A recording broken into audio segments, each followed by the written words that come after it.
Ethiopian forces, should I say African forces, defeated their enemy, the Italian forces. In the spirit of celebration, in the spirit of victory, Rastafari, the world over, on 1st March or 2nd March, we gather to celebrate the achievement of our warriors. In this light, the Rastafari Council of Ghana is also birthed. So please, we welcome you all. In a few minutes, in 5 minutes, we will be taking some musical interlude, and in 5 minutes, we will commence the event. We thank you all for your presence. Please, we beg of you to come forward, occupy the front seat. This first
Once again, we welcome you to the 10th National Rastafari Conference being held at the Arts and Cultural Center, the auditorium of the Arts and Cultural Center.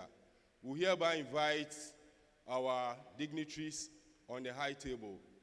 Please, with a round of applause, let's welcome the President of the Rastafari Council of Ghana, Daddy Ahuma Bosco, to take his seat on the high table. We also invite Uncle Nash, a member of the Council of Elders of the Rastafari Council, to join the high table. We invite Dr. Wiafia Kenten, our special guest of honor, to join the high table. We also invite Mr. Justice Kwabena Upuen from the Ministry of Tourism to join the high table. Please, with a round of applause, let's invite Professor Imhotep Alagidede, our keynote speaker, to join the high table. Ja! Yes, in fact, how good and pleasant it is for I and I to dwell together in unity. On such a day when our forefathers, led Africa in victory, it is necessary that whilst we are alive, as we gather here, we'll continue to do things that will ensure the sustenance of that victory that was won for us in the Battle of Adwa. Without spending much time, I'll hereby invite Prince Marfo to give us an opening Isis. Ja Rastafari.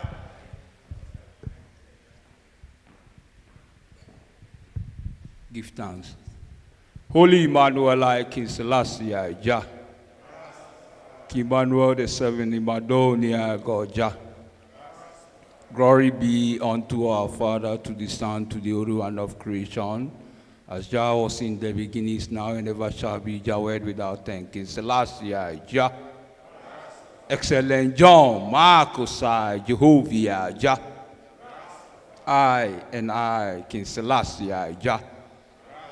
We do give thanks with the Most High for bringing I and I from near and far to this Rastafari 10th National Conference and also International Conference. We pray that Jah will guide I and I so that the conference will come to fruitful end, and when He carries us back to I and I destination, we give thanks to His holy name.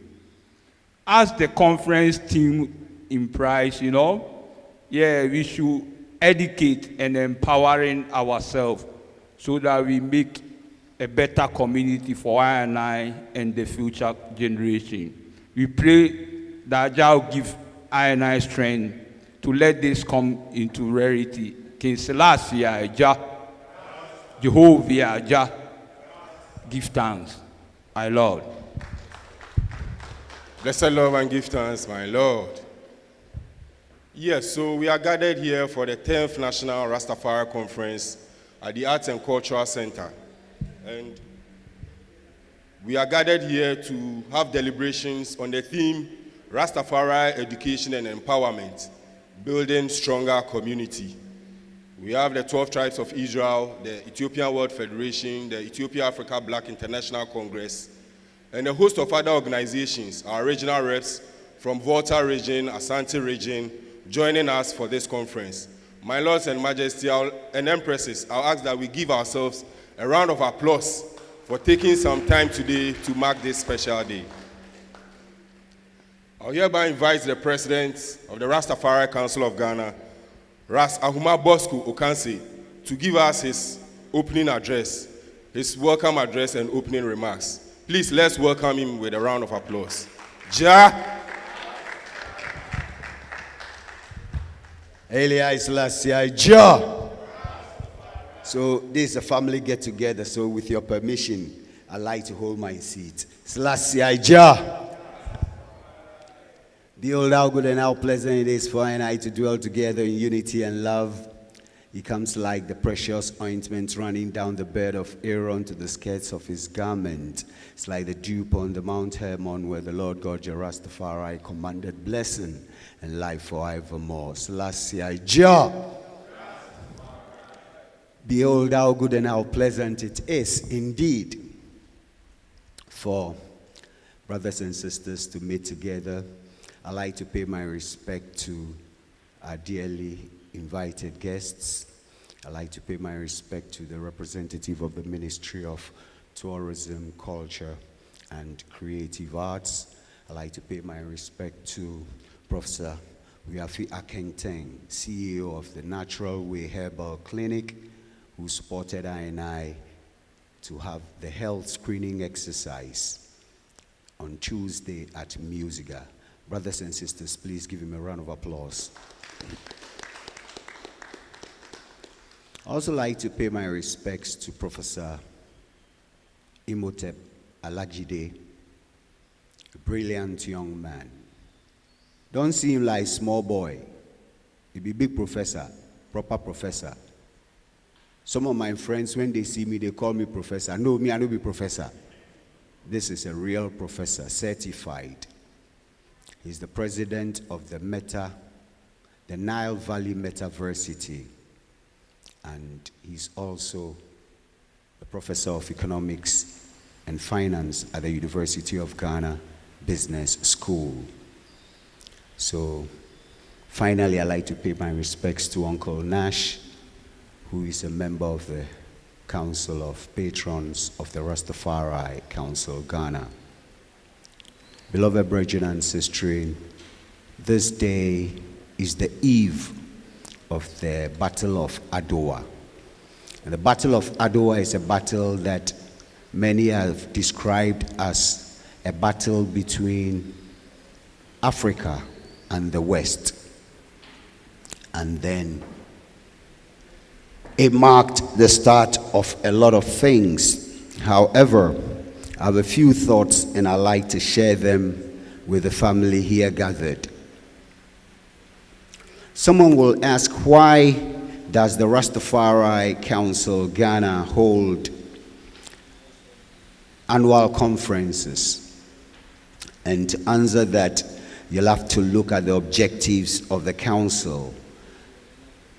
The council was established in 2009, and it was as a result of a desire by various mansions and individuals to forge a common bond, to engage with stakeholders, to engage with the state, and to also ensure, amongst other things, the development of our community. Since that time, we've held, since 2016, council was formed in 2009, and then in 2016, we held our first conference. The first conference took place at the Musicians Union of Ghana office, the place that's been broken for the Marine Drive project. And on that occasion, we had Nana Kwabna Nketia V, who is the paramount chief of a Sikado traditional area, as our keynote speaker, and he spoke about the role of Rastafari in national development. On that occasion, we also had the distinguished personality, Honorable Samia Nkrumah, as the guest of honor. Subsequently, councillors hosted conferences where we've had keynote speakers of various shades and colors. We've had Professor Horace Campbell, who was at the time the Kwame Nkrumah chair for the Institute of African Studies. He gave a very thought-provoking presentation on the need for I&I to be involved in what he called the African reconstruction. Professor postulated that Africa is indeed seeing a glorious past. And so for him, we're not talking African development, but we're talking about the African reconstruction. We also had Professor Divala Rabochwe from the University of Cape Coast, who spoke about strengthening trade, and that was indeed a precursor to after as we see it now. Prof at that time suggested that for us to be able to, as it were, harness the potential of African trade, we would need to develop the political will. And then a few years later, we had AFTA coming into being. But the question is, how much do we understand AFTA, and how able are we to leverage the possibilities AFTA offers? We also had Ambassador Frankai, who was then ambassador of Antigua and Barbuda to Ethiopia. He delivered his keynote speech in Pando. So that means conferences moved, and it's not just been in Accra. We've had conference in Kumasi, we've had conference in Pando, we've had conference in Koforidua, we've had conference in Mankasim. In Mankasim, we had the distinguished honor of having Rabbi Cohen Halevi, who is the executive director of the Panafest Foundation, deliver a keynote to us. Let me touch on the year under review. That is since January 2024 to December 2025. Council has been involved in a number of initiatives and activities. And I'd like to talk about the last conference which we held right here, where Dr. Ras Wayne Rose from the US was a keynote speaker, and he was talking about Rastafari and political power. That is something that has to be seriously considered. In conversations, some brethren and sisters are of the view that Rastafari should not be political. And that's debatable, because once you have the NDC Rasta caucus, it shows that Rastafari has to be there at the political table. And if you look at His Imperial Majesty, he was head of government. If you look at the Right Honorable Marcus Garvey, he formed political parties and sought political power. So if we want to deal with the issues of I didn't want to say discrimination, but situations where Rastafari is persecuted. We have cases like the Achimota case, where two young students with excellent credentials had qualified, gained admission to the institute, yet because of their appearance, Achimota being one of the most conservative institutions in Ghana, we had to go through a whole brouhaha for them to gain admission. Then you have cases where Rastafari brethren who are lecturers in second cycle institutions are persecuted. You have cases where Rastafari is riding on a public bus, and then because of profiling, the police will stop you, and of all the people on the bus, it's only the Rasta man who would be, as it were, searched. So we believe that to counter all these, we need to be sitting around the political table. We need to be in parliament where the laws are passed. We cannot sit back and let some, with all due respect, some of our junior brothers and sisters and some of our children to pass laws which would persecute us. So we strongly believe that Rastafari has to take a strong position on political issues, and that was the theme for the last conference. We have commissions, and the Women's Commission has been doing some great work. Last year they did some donations to a number of health institutions. The Education Commission too has started a bi-weekly or a fortnightly series where every 2 weeks we engage, we take a topic, and then we discuss and deliberate on it. Also, as you can see, there is a pull-up there talking about the Rastafari Farmers Cooperative. Later in this program, a representative of the cooperative will come and share a few words on why we need to be involved in the agricultural space. So, beloved brethren and sisters, these are some of the activities that the council has undertaken in the past year. I'll quickly like to touch on some of the challenges. Earlier on, I was talking to a brethren, and he was saying, "Oh, Charlie Rasta be ne pa, what lateness ne."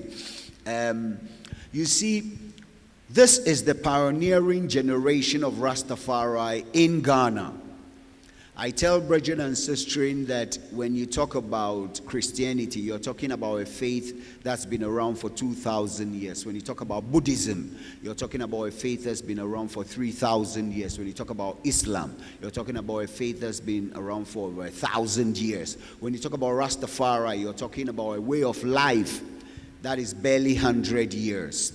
In 2030, 5 years from today, Rastafari as a movement, as a faith, as a way of life will be 100 years old. So sometimes we understand the way the movement is growing, and I urge brethren and sisters not to despair, not to get weary. Thump your chest and say, "I'm proud to be part of the first generation of Rastafari." You are the torch bearers. You are the trail bearers. You are the ones who are blazing a trail so that succeeding generations will have a blueprint to follow. There are a few other challenges, but we have media here. And we have a few invited persons, so we will shelve those challenges for later. However, let me quickly talk about opportunities for growth. Do you marvel why every day when you go to the airport, a lot of white men, Chinese, Japanese, all these people are coming here? This is the land of opportunity and growth. And I'll encourage I such that we can be able to position ourselves to take advantage of a lot of the opportunities that exist in Ghana. Currently, the new government is talking about apprenticeship programs where master craftsmen will be paid to train apprentices. And I'll encourage Rastafari brethren and sisters like Ras Bediak, who is a master chef, to jump onto such programs. Brethren and sisters who know how to teach music, brethren and sisters who know how to do arts and crafts, to engage in such programs. In coming down, I'd like to urge the brethren and sisters that because we have a lot of musicians in our midst, we need to take advantage of the Black Star experience that the government is rolling out. Who remembers 25 years ago, Rastafari held an emancipation festival, and one of the torchbearers of that festival, Ras Caleb Apia, let's give him a round of applause. We held a mammoth Emancipation Day festival at the Ifua Sutherland Park, and I will challenge the community that this year with our own Rex Omar was born on 6 February. His birthday is Bob Marley's birthday, so he knows us. No, it's not a joke. I'm talking serious things. So people like him, they're waiting for the Rastafari community to step forward with programs that we believe will enhance the Black Star experience. So the challenge to the community is, and Jagold, who is the executive director of the GH Reggae Network, is here. I'm sure they will take up the challenge so that on the 1st of August at Ifua Sutherland Park, we can have an Emancifest where we'll celebrate our victory over slavery. In conclusion, I'd like to share a few thoughts from Osagifo Dr. Kwame Nkrumah, founder. I mean, there's no challenge. They tried to change history and say they are founders. But history teaches us that there was one founder, or there is one founder of Ghana, is Osagifo Dr. Kwame Nkrumah. He's the first president of Ghana and the greatest student of the Right Honorable Marcus Mosiah Garvey. He said, "I'm not African because I was born in Africa, but because Africa was born in me. He went on further to say, we face neither east nor west. We face forward, and added that the forces that unite us are intrinsic and greater than the superimposed influences that keep us apart. Finally, Osagyefo advises that action without thought is empty, and thought without action is blind. Let me remind I that we have a duty to future generations of Rastafari to hand them a legacy of hope and unity as we work towards a stronger and more empowered and educated Rastafari community. In the words of His Imperial Majesty Kidemawi Ababa Janai, we look to the vision of an Africa not merely free but united. He also added that history teaches us that unity is strength, and Africans should strive for unity and brotherhood. Haile Selassie says, we have come together to assert our role in the direction of world affairs and to discharge our duty to the great continent. Brothers and sisters, Rastafari is at the crossroads, and we need a new paradigm for development.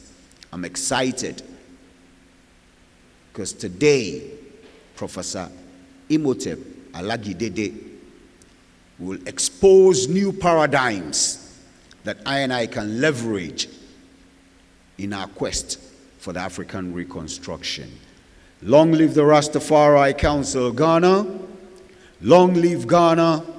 Long live African unity. Jah Rastafari.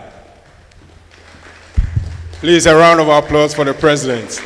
I'm sure we have all been inspired to take up the challenge of organizing this year's Emancipation Day with support from Rasapia Levi and Jagood here.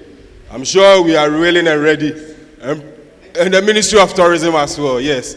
I'm sure we are willing and ready to make the Black Star experience something worth memorable. At this stage, I would like us to all go to our Facebook pages. The event is being streamed live on Facebook. Check the Rastafari Council Ghana Facebook platform. Please, we entreat you to share and ensure that your friends and family at home and abroad can also see what we are doing and benefit from the knowledge being shared here. So please, let's share on our Facebook handles. Let's copy as well and share on other WhatsApp platforms so that others can, even though they are outside, can still benefit from what we are doing here. With that being said, a year ago when we met, most of our brothers were with us.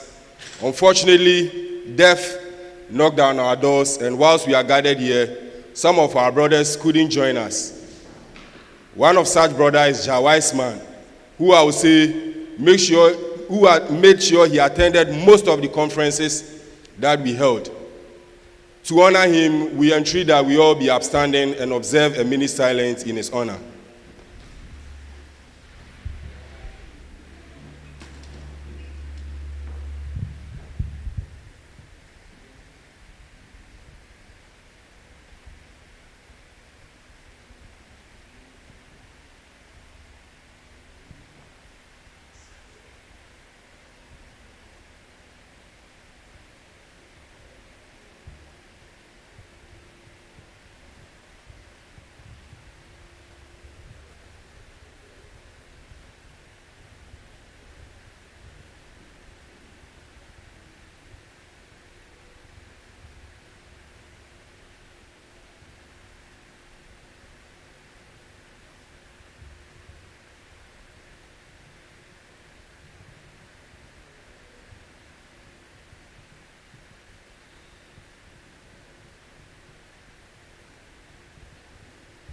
May his Rastafari soul rest in peace and find place in the bosom of the Almighty, Most High, Jah Rastafari. To him and all brothers and sisters, the wife of our beloved ancient Bendigo, we say, may the Most High guide their journey. We hereby invite the Chief Executive Officer of the Natural Way Herbal Clinic, who was very instrumental in helping us achieve the health screening, not only for the Rastafari community, but for community members within Accra who needed such services. Prof. Akenten, Fia Kenten, as we know him, is also instrumental. Most of us know him on our TV screens.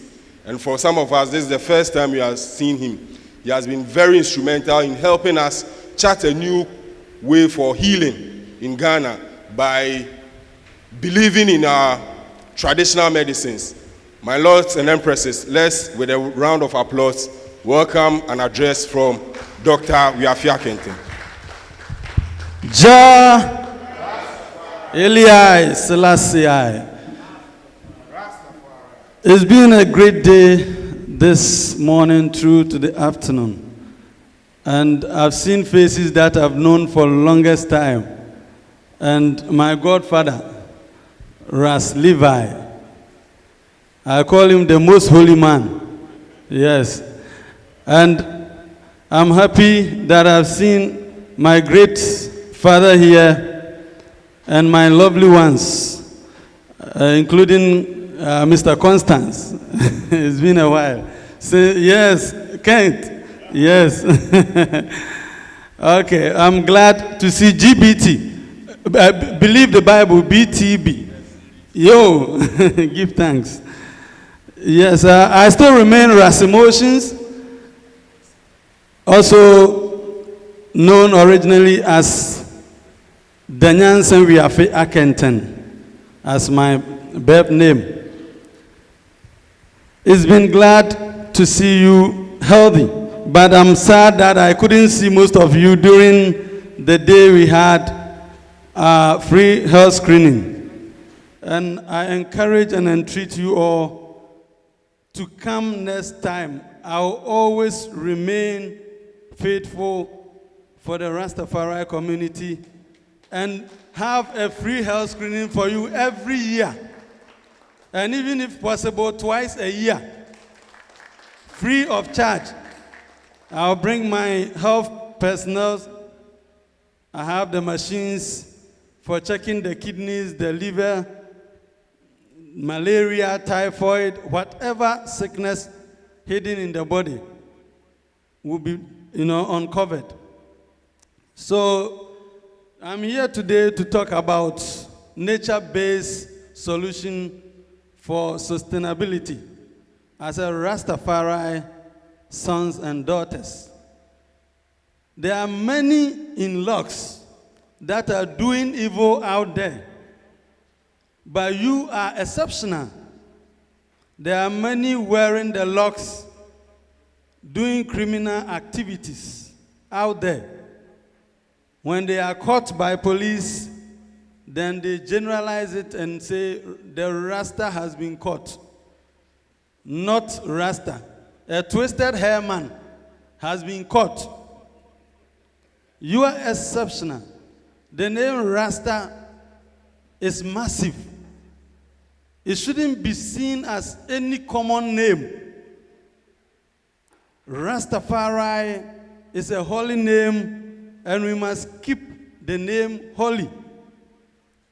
A lot think that any crime committed somewhere, any smoke coming from any corner, which is seen as evil smoke, comes from the sons and daughters of Rastafari. We burn fire upon them all the time. Those that tarnish and destroy the good image of our ancestors, of our great leaders. I always say we should never forget our past. As our prophet Marcus Messiah Garvey said, "Se ure free wa bakosem, ene wa shasye, ene wa mamra, wo yira wo wanim.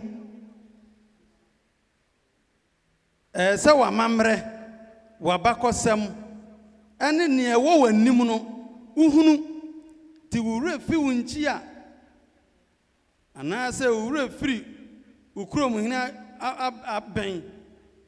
Se ni esu, ewa dwabase a, se yebo asante aben, yɛbɔ kowa bɛn, yɛbɔ voter bɛn, na wokɔ adwabase. Na sɛ wotie wo kurom abɛn na wode kɔtena baabi a wo kuromfoɔ te a, na wonnim abɛn ne su ase kyerɛ a, woyera anaa meboa. Enhyiranka okronkron ni Helia Selassie a ɔwoo no July bosome ɛda ɛto so aduonu mmiɛnsa afe apem aha nwɔtwe ɛne aduɔkron mmienu. Na ɛkwakosi sɛ mfirinhyia ɔha ɛne aduasam yɛnsa ɛkɔ efiri mmere a ɔde ne bɛdom adasa sɛ Yesu tuntumu a ɔde na adom yɛn na wɔbɛboa bibifoɔ nso ama yɛnya fa ahodie wɔ yɛadwene mu. Enhyiranka ne din daa.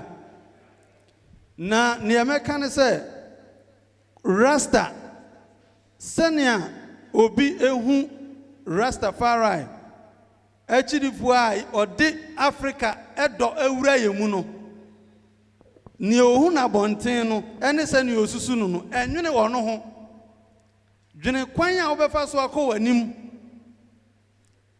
sɛnea wobɛtumi afa nea ɔbɔ adeɛ de bɛn wo no. I won't say sorry for speaking my dialect. I'm proud of it. Yes. Especially when I travel in the midst of everyone. I try to speak my dialect even when I'm monologuing, when I'm sitting alone. I try to speak the Ghanaian language. And I speak it fluently and well. That the person sitting beside me who doesn't understand my language becomes my slave. So, taking your language and cherishing your language makes you the king over the one who looks strangely to you or at you. So, I'm glad Same Kamichi, Rasta, ujina mumagana, ene abibrem. Onso di ene okasa. Esan se, uko oman biso. Na wakoto China for ntem, wakoto Japanese for ntem, wakoto German for ntem. Na unti Japanese, unti Chinese, unti German kasa. Ohunu se, uye sebi odwan bi. Mekai se ya the stroke patient bifi Germany breme. Na Ghana ni na okwa sra ni nua ewo Germany na won epono no utum ewo akire sen a ji obi wo inside obebiewu enya sa obe block na ni nua na okoto no ne kwa adwuma e no no so ahye no boxer short e no odi key na tu apono na chi sen eti wo fie kwa bonten akɔhwe snow okɔhwe sukɔtwe fitaa no opie na pronika tu mu gban China fo gina ho pa Chinese fo ehunu se onipa bibini se meseso e na pronaka tu mu a wode no no hye boxer short unim de omo frɛ no odwan se obebie no no na onte China fo kasa no ko te Chinese e na oka Chinese kasa se menuanom ha ya anka o ma enipa tuntum ko obefrɛ ni nipa anka obebie pronama no nanso so esan ne kasa no a ontinti no wabeda no won de won akoa entima wani nyi se woya Ghana ni na wo freedom ne dada. You are far different from criminals out there who don't know the concept of Rastafari. You are already free, but this kind of freedom I'm talking about nature-based solution for development as a Rastafari sons and daughters. We have a lot of things we see around. I have chosen one, and I've chosen nature. And without nature, there's nothing else. Nature made it possible for you to walk here. The sun blessed you with the vitamin D. The food you ate and you are about to eat is by nature. So the waste you see, the coconut shell, shouldn't be a waste in the sight of the sons and daughters of Rastafari. It should be a way of making money. It should be a way of making income for you to extend your hand towards others. The shell of the coconut, the husk of the coconut, can be burned, and only thing that you add to it is kokonte powder. I hope you all know kokonte. I've made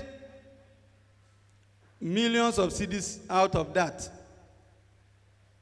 And I'm showing you how it goes. Chako, jabidie, yenim say yashi jabidie no. Amanfo bokube ewo kwan ho bebre eduru anwumre a kwan obefa so kura koto ne hono nagu no. Na onhu bi kura onkonkope ka ensisa nkotugu. Enso sa kube ne hono no yesika, esen kube nsuo na wonom ye no. The coconut husk is more bankable in business-wise than the drink of the coconut. You just burn it in a barrel, metal barrel. You burn it into ashes. Then you add the cassava powder to hot water. Then you just stir it. That's going to be a binder. So after burning it, you can grind it into fine powder or semi-fiber. Not too fine, not too fibrous. Then you add the cassava starch. You can have a wooden structured, a shape of a cube form where you can pour that mixture. Then later, in 12 hours, it will dry.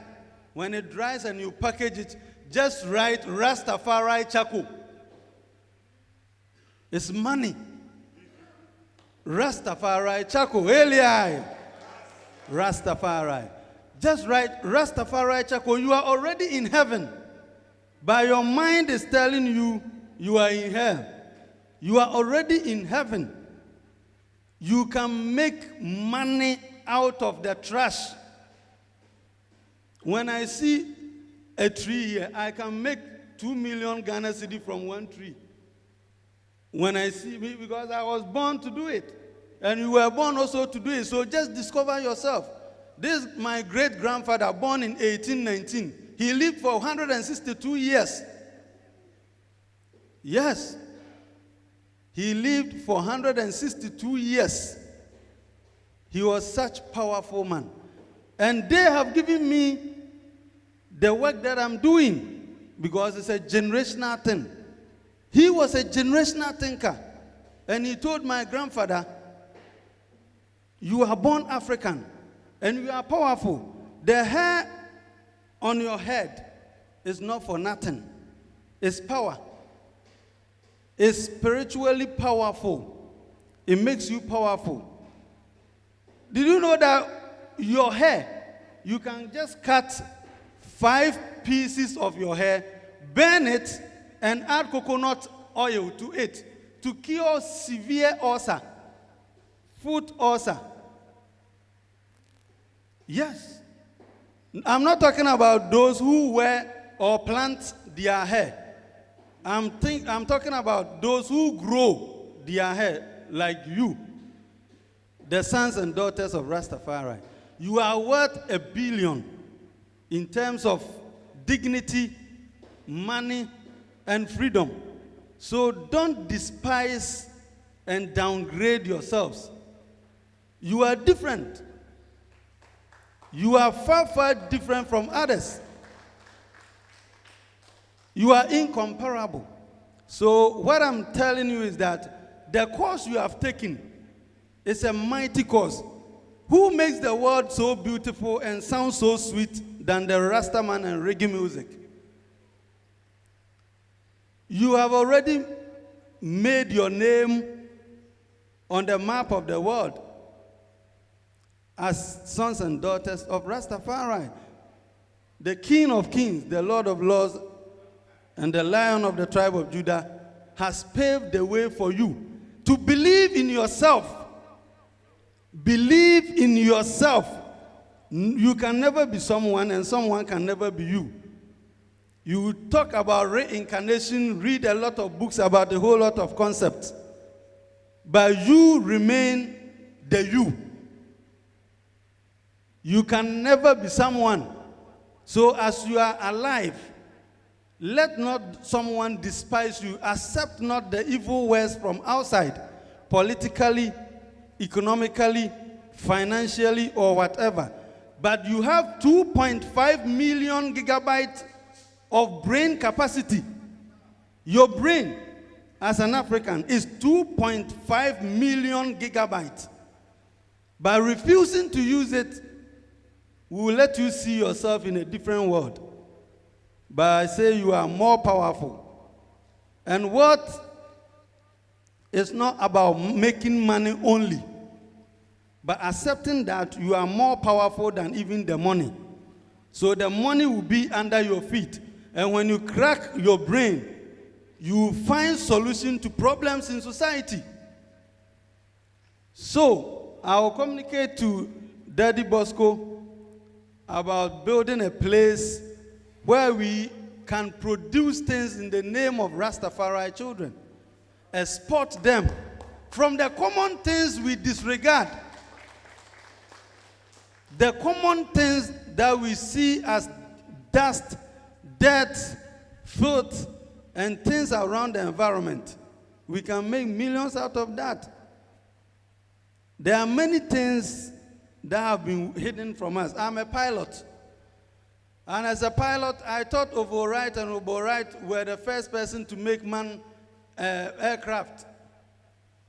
Not knowing it was a black brother who was born in the US. Sir Frederick Page was the first man to make an aircraft. And it was hidden from us from the beginning of our schooling system. And everything that will make you rich financially is hidden from the books from our kindergarten stage to the university stage. So you end up becoming a slave to the government. Therefore, the things that are closer to us are already waiting as raw materials that we will never import anything to add, to find a solution to some problems in society. You have to look around the common things.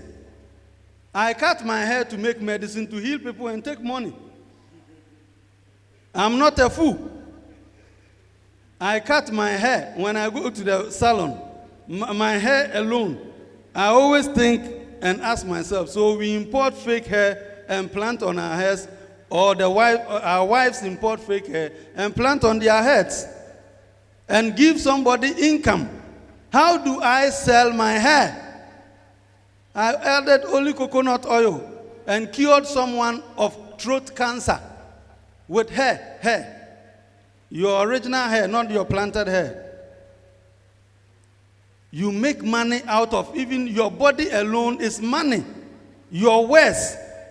I always say we have to sell our languages. I see a tongue yakasano. Say China ni free China ba. Eso besunya tree. Eso besunya gan. Eso besunya ever. Answer no kasa e honkra ya guano. Nazo China ni ba no ka akwaba. Onu momu awaba no ma akwaba. Na utrima ya ode. Hefa no gold no mutu no. Ewa girigirigiri no odneko. Okosa wasa asiamam. Okasa ya wajapade. Your language is your power, your dignity. Whether you are a professional doctor in Ghana and you go to Germany, if you don't learn their language for 1 year or more, you will never practice. Whether you are the best doctor in Ghana and you go to Japan, if you don't learn Japanese, you can never practice there. Because your language gives you the first freedom. The first thing after independence, na see as sanu. And say, yebeja obroni na taade muso. Na ya so ye kasam, na ye de akere, na ye Ghana flag ne kura no. Eni din. E wodin sa kokosra de ne ye beka say asase mu sade ye say yenya gold. Ye green fields, ye green. Ye nananom moja na ye kokko. blaster no ekyerɛ sɛ bibifoɔ yɛsrɛn nanso egyina hɔ ma deɛn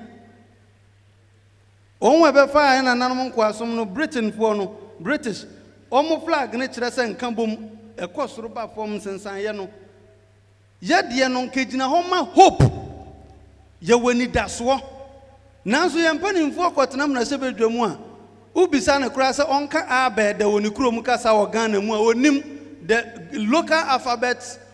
You just confront hundreds of our politicians. They can't even recite their own local alphabet in their own language. But we can make money out of that.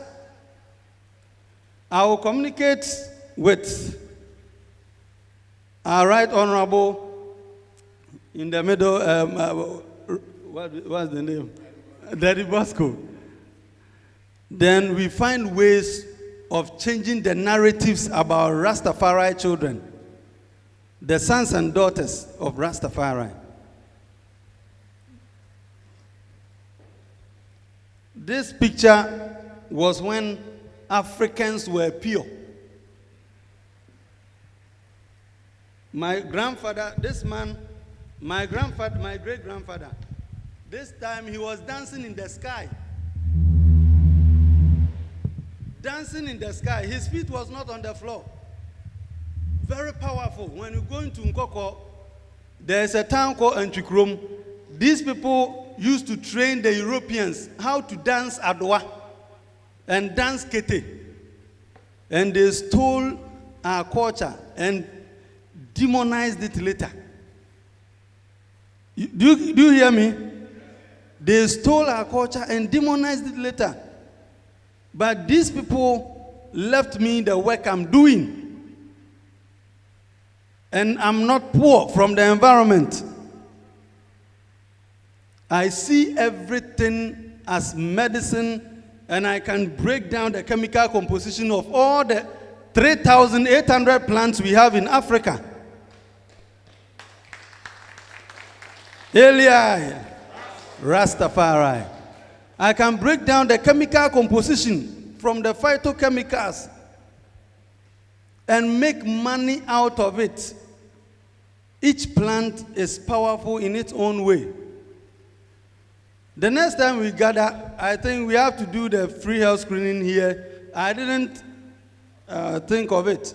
I would have brought some of my doctors and nurses to come and diagnose everyone because I bought the apparatus for you. The chemicals are there to check everything, but we were left with more than half. We took them back to the clinic. So I promise you every year, good, no problem at all. So every year I promise you, trust me, I will have a free health screening for you all. Your prostate, your kidneys, your liver, when it comes to glucose or diabetes. Whoever thought of it that your own garden egg, ntrowa, abum, if you have diabetes, you can eat that without salt for 5 days and it will normalize your sugar to 5. Common in Yadua. And so, obi di nyadua si jaso de ayan kwan wasan de asikyira ka ho poison nkwan no. And so bibini nya sa na ye kire no, okotena America ba ya obebie restaurant or Ghana. O de asikyire fra nkwan. Na nipa sa no ommo dam a na nya dwembone. Ana rasta oti asese. Obi ko obro ni kuroma ba. Wo de na wo no onya bi. O pepre no ho entian onya bi. Enti wakwa kosuya obroni nso de asikyira beto nkwan mu udi obenya diabetes men kasa bebre oba de Rastafari ne ba onka ho na ohwe mu nyina so ye besan hia biem na mani age se mahunu animu dada no aminim won wa se Rastafari ma no no ngusu ahoden enhira nka mo amen. Rastafari. We've learned a lot and there is more to learn. we will establish a better arrangement to have Doctor tell us more about some of these help tips that he's giving us. At this stage, we invite Mr. Justice Opue from the Ministry of Tourism to give us a statement on behalf of the Minister of Tourism. Please, let's welcome him with a round of applause.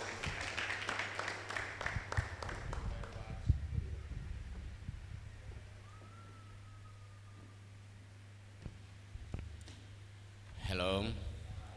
Thank you very much. Rastafari. We thank Jah.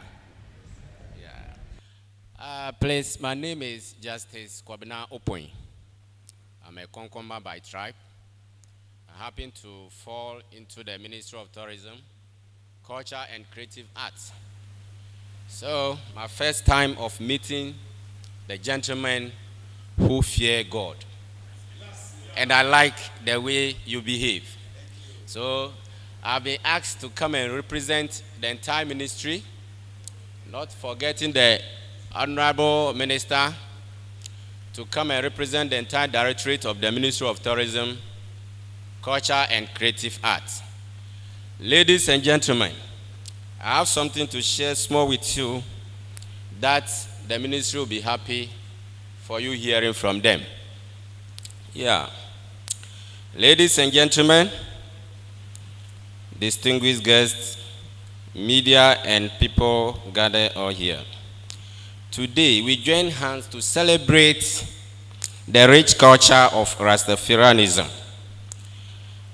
I am filled with joy and pride to stand before you as a guest speaker at this 10th National and International Conference under the theme Rastafari's Education and Empowerment, Building Stronger Communities.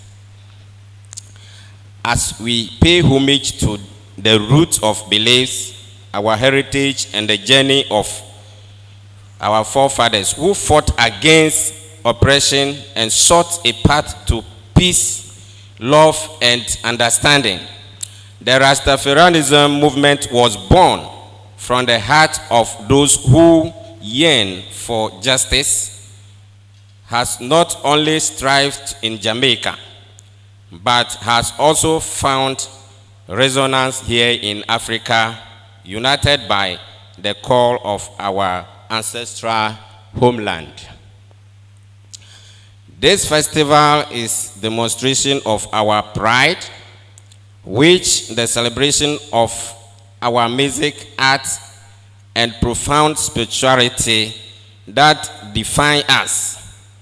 From the rhythmic beats of reggae music that fill the air to the vibrant colors of traditional attire, each element of Rastafarianism culture tells a story of resilience, hope, and internal pursuit of truth.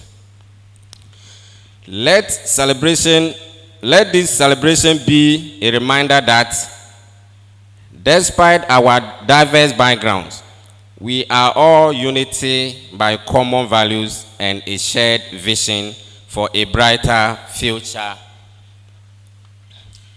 Rastafarianism teaches us the importance of love, peace, and community. Let us embrace one another, celebrating our differences whilst recognizing the thread that binds us together. I would also like to take this a moment to acknowledge the effort of our community leaders, artists, and activists who tirelessly worked to uphold our values and propel our message forward. Your dedication to upholding our community serves as an inspiration to us all.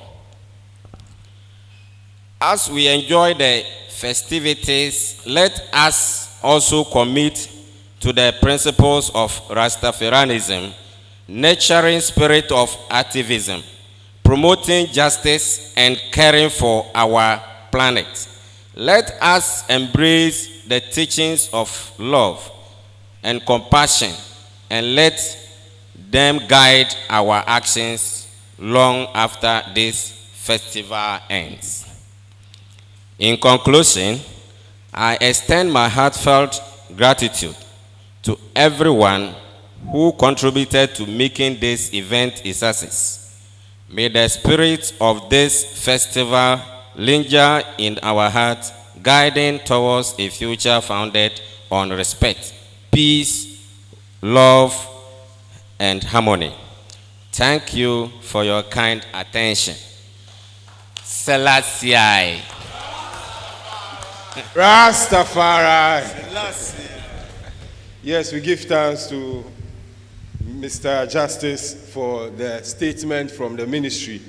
It seems he's acquainted with our slogans already and the name of His Majesty, which we don't joke with. So at this stage, we will take a few solidarity messages. Rastafari Council Ghana is the umbrella organization for several Rastafari organizations here in Ghana. We'll be taking solidarity messages from some of these organizations. Have a musical interlude, the Bingi's drum feels like being touched. Go for our keynote address and then come back to continue with our solidarity messages. So I'll hereby invite Ras Apia Levi, who is giving us a message from the Pan-African Ghana. Please, let's welcome him with applause. Ja Rastaman. That's it, my Lord. Rastafari. He that dwelleth in the secret place of the Most High shall abide under the shadow of the Almighty. Distinguished hosts and guests, Rastafari community, and fellow Africans, I stand before you today honored to be a special guest and proud to represent Pan-Africa Ghana, founded in 2004, February, at this momentous 10th National Rastafari Conference. I extend my deepest gratitude to the Rastafari Council Ghana for inviting me to share this solidarity message. To this end, I wish to deliver a royal salutation from the President of the Crown Council of Ethiopia, His Imperial Highness Prince Emir Salih Selassie Haile Selassie, who is the grandson of His Imperial Majesty Emperor Haile Selassie I of Ethiopia, and also a grand patron for Pan-Africa Ghana. As we gather here today, we are reminded of the power of unity and collective action. The Rastafari movement, with its rich history and cultural heritage, has been a beacon of hope and resilience for our communities. As we strive for African reconstruction and empowerment, we must seek to recognize the significance of shared struggles and aspirations. So in celebrating African cultural identity, we celebrate the Rastafari Council's tireless efforts to preserve African cultural identity and promote holistic well-being. Your work is a testament to the enduring spirit of our ancestors, Daddy Bosco and the Rastafari Council, and the boundless potential of our communities. As the founding president of Pan-Africa Ghana, I reaffirm our commitment to solidarity with the Rastafari community and the broader African diaspora. We stand together in our quest for justice, equality, and self-determination. So let us continue to uplift each other, to support another's struggle, and to celebrate our shared victories. Let us honor the legacy of our ancestors by building a brighter future for ourselves and the generations to come. Before ending, I would like for we to know about two things, about the Ministry of Tourism, Ghana, and also the African Union. The Ministry of Tourism, now Ministry of Tourism, Arts and Culture. Tourism, Culture and Creative Arts. You know, it has been changing its, apparel. But it was set up in 1991. And the lead consultant for that initiative was a Rasta man named Professor Joshua Nkululi, based in Tanzania, and who was a consultant for the UNDP.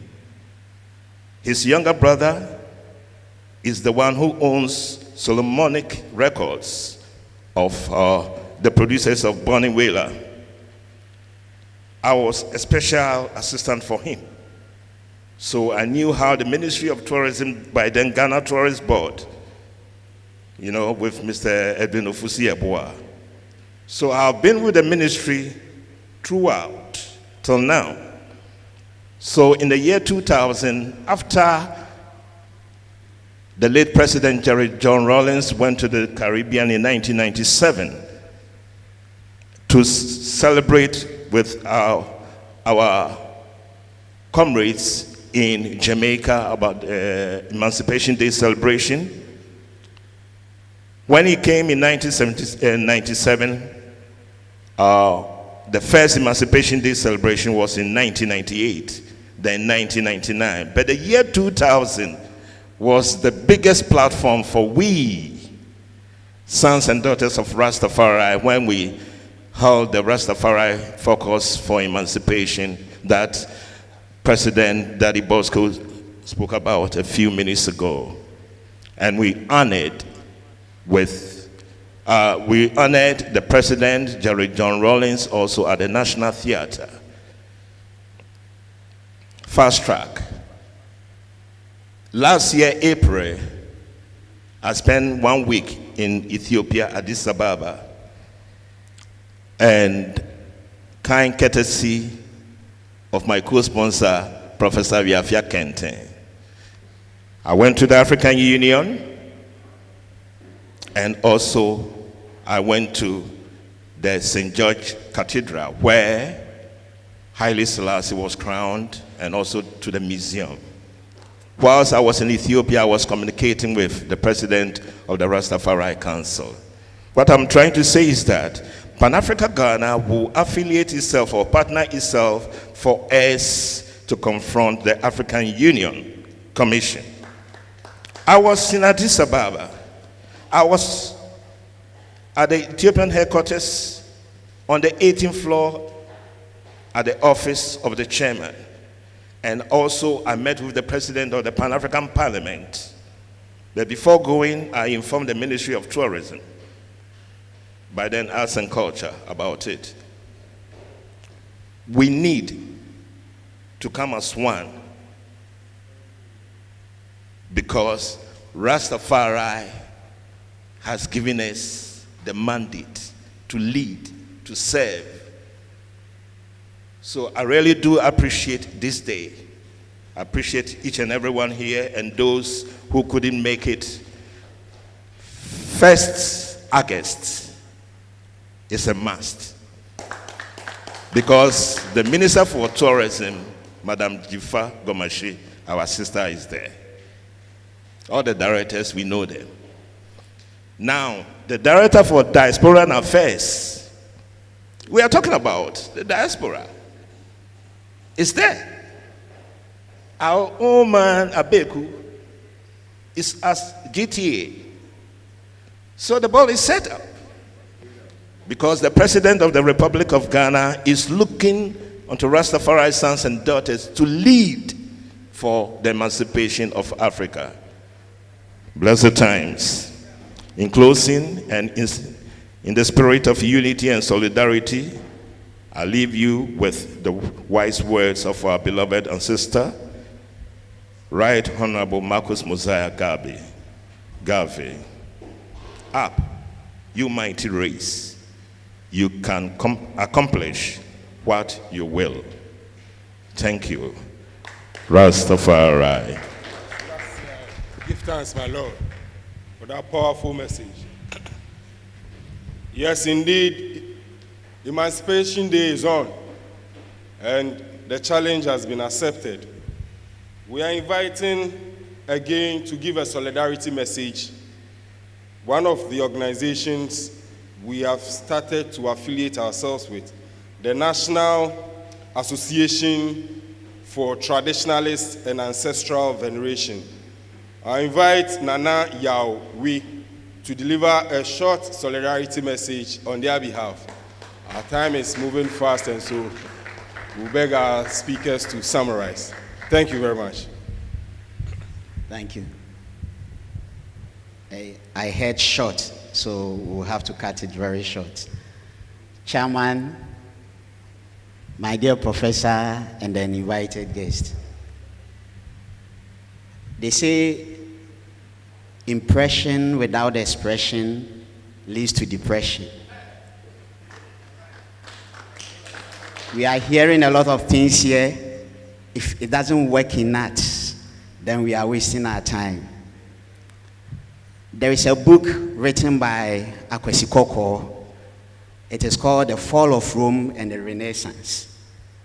You will see how, excuse my language, useless most of these countries we struggle to go, how they were going to the falling of the Roman Empire. Fast forward in history, they thought of coming together to form a united force they now called European Union. And they have the guts to come to us, give us money, and decide our education. Why? Because we are disunited. Unity is the key. And that makes me introduce the National Association of the Traditionalists and Ancestral Venerators. Fortunately, our monarch is your speaker. He is the engineer. I'm very happy that you are talking about education. For most people in Ghana, including, excuse my language, some scholars think that education came to Ghana from the colonial time. What the colonial people gave us is what we call in Rastafari the devil's philosophy. It's a miseducation and an education to insist, internalize subordination in you. To understand that you are sitting there holding a DNA that carries information for the past 13.7 billion years, but you cannot create your own car. This miseducation is continuously fueled by these same people who oppress us. There is a lot of things we need to do, but the first, our advice, speaking on behalf of my boss, is that we should try self-education whilst doing the formal education to survive in this current situation. Try self-education. The things I know, 30% of this is coming from the universities, but 70 to 75% is what I sat down in my room to research myself. I was happy about doctor's expression, and I would have loved to get this picture, because there is something they are suppressing, and I think Rastafari should try education and research into them and find out why they are suppressing it, the cannabis. This man will tell you that there is a component in your brain where the spirit, the energies meet with matter, and to soften that you need this. Why can't we research and see how we can communicate with the unknown through something we have substantiated? All these people are suppressing it, but you know why they are succeeding? Because we are not learning, we are not empowering ourselves. So let us come together. I'm very happy about this. Through the help of Prof, we have been organizing conferences. We had one at KNUST. We had Prof, I think there were about 7 professors.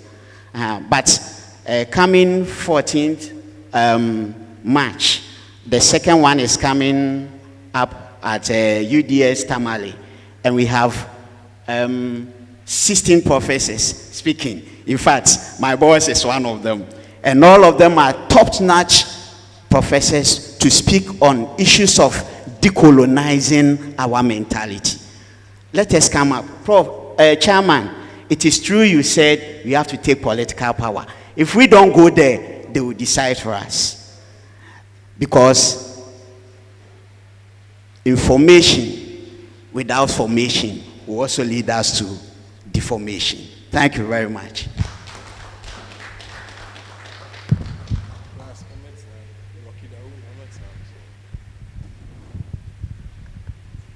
We give thanks for that powerful message.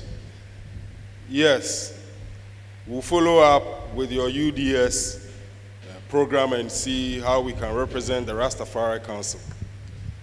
At this stage, I'll invite Jagold, a representative from the GH Reggae Network, to give a short solidarity message on behalf of the GH Reggae Network, all reggae musicians.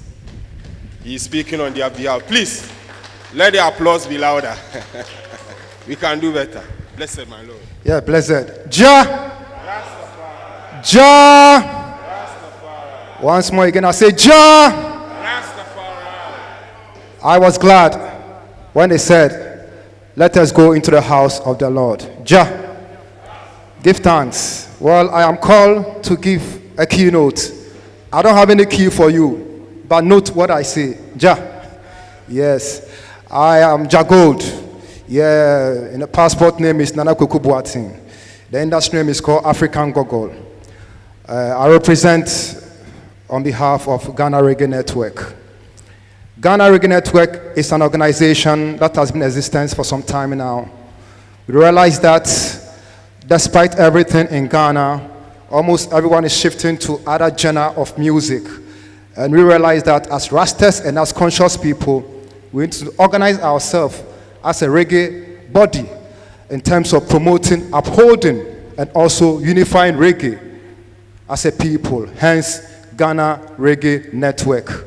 We've been promoting shows in the country at least every year. We do promote almost about 6, 4, 5 shows.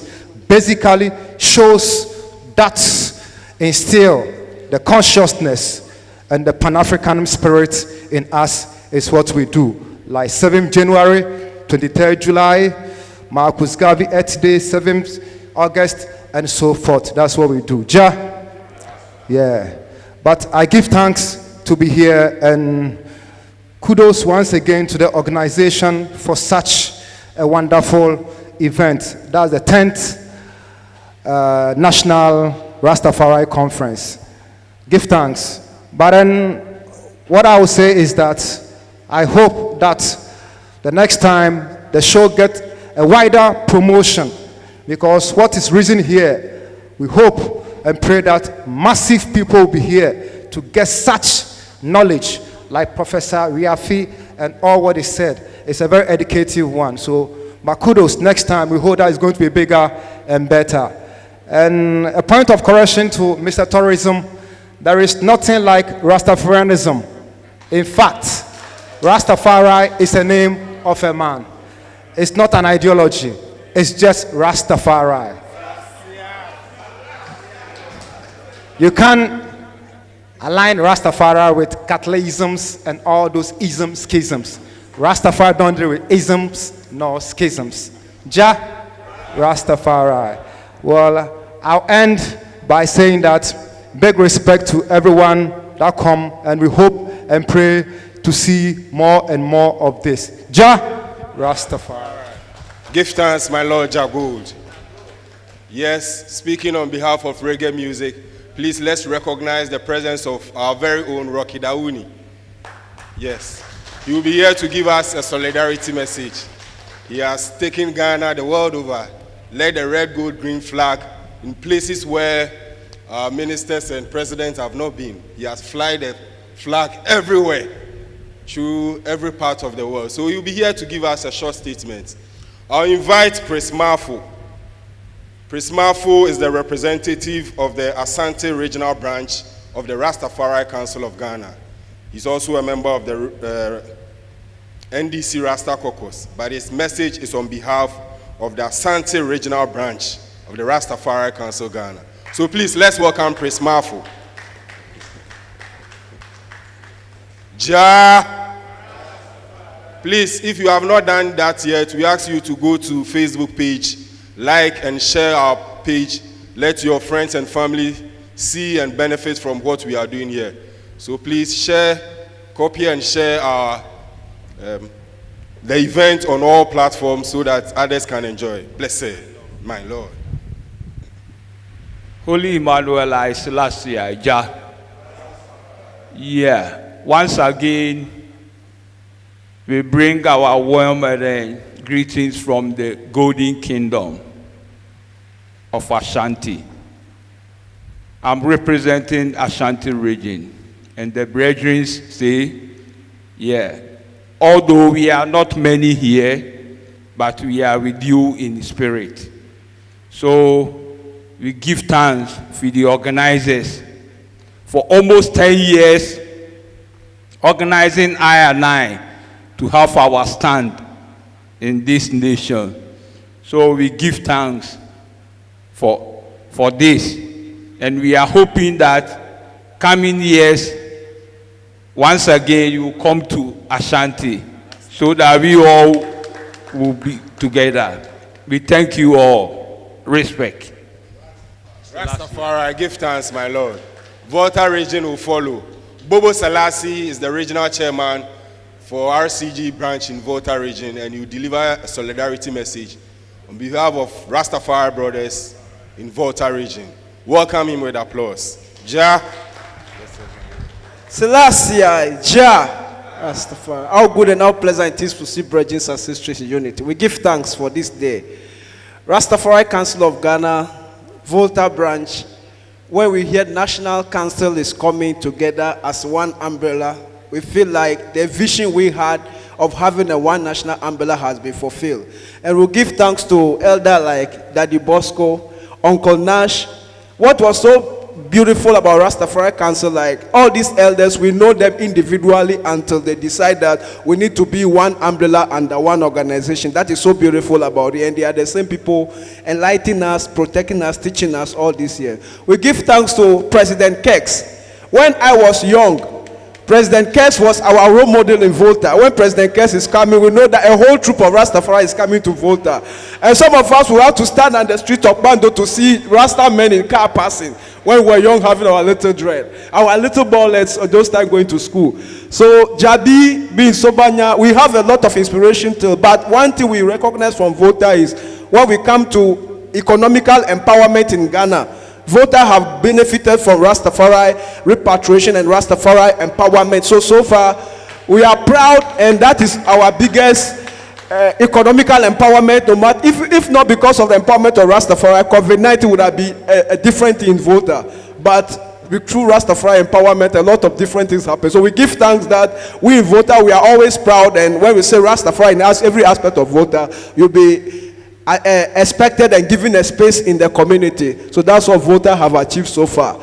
And when the education issue came with Achimota, Shabaka called me and said, Bobo, but we have done this in Pando Technical School already. Our brethren and sisters have been through Volta education system several years without any brouhaha or whatever happened in Accra. So we give thanks that the strength and spirit that Volta is accepting Rastafari, we give thanks. And also, every year we have a lineup of achievement or activities that we'll be trying. And now the elders in the community are more involving us in any celebration and activity. So we have the Rastafari recognition in most of our activities we do in Volta. So we give thanks for the elders for 10 years. I could remember I saw Ambassador Frankai on TV, on social media, talking about Rastafari empowerment in America, Parliament of Americas, and he was hosted in Pando, and I was with him one-on-one.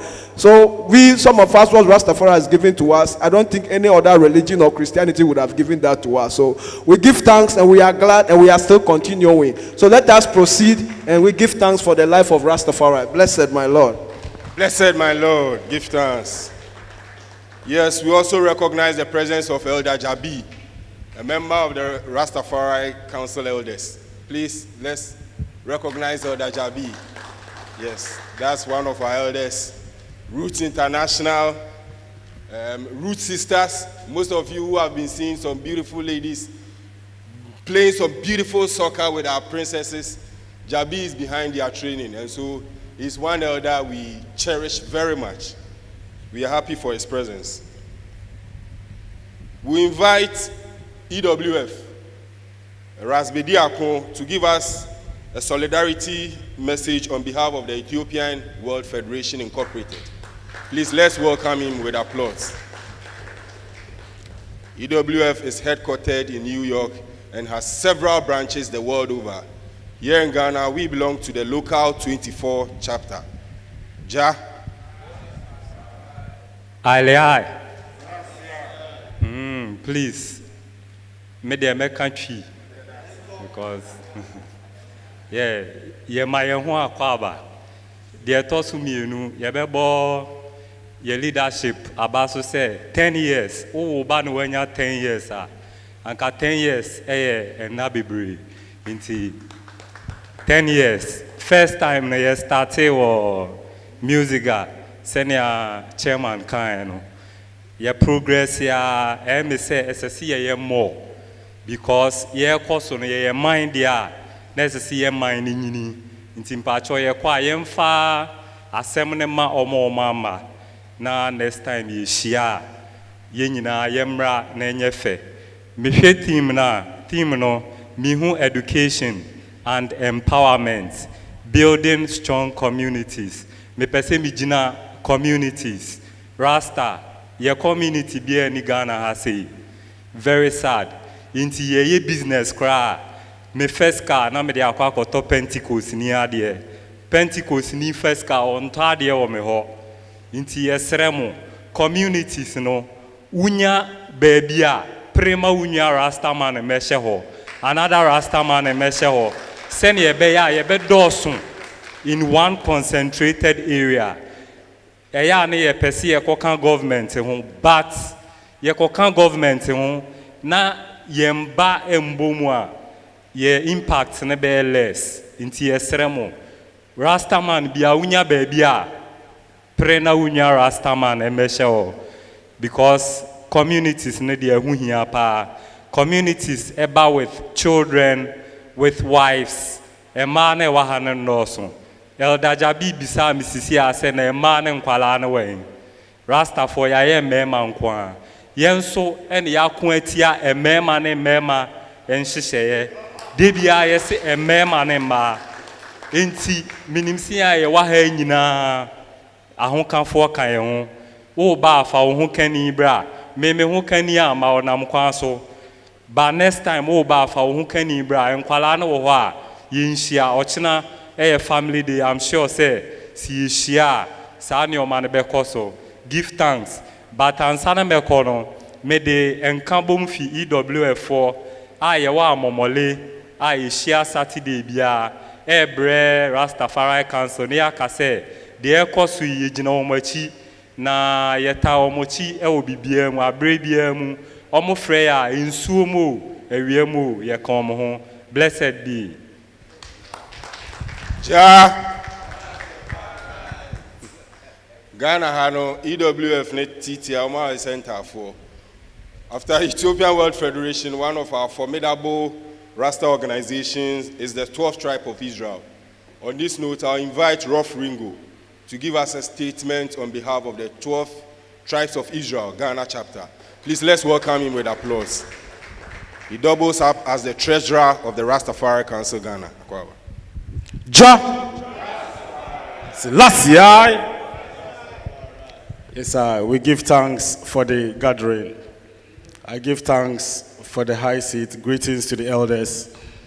Yes, I represent as the treasurer of the council and also representing as the 12th tribe of Israel executive member.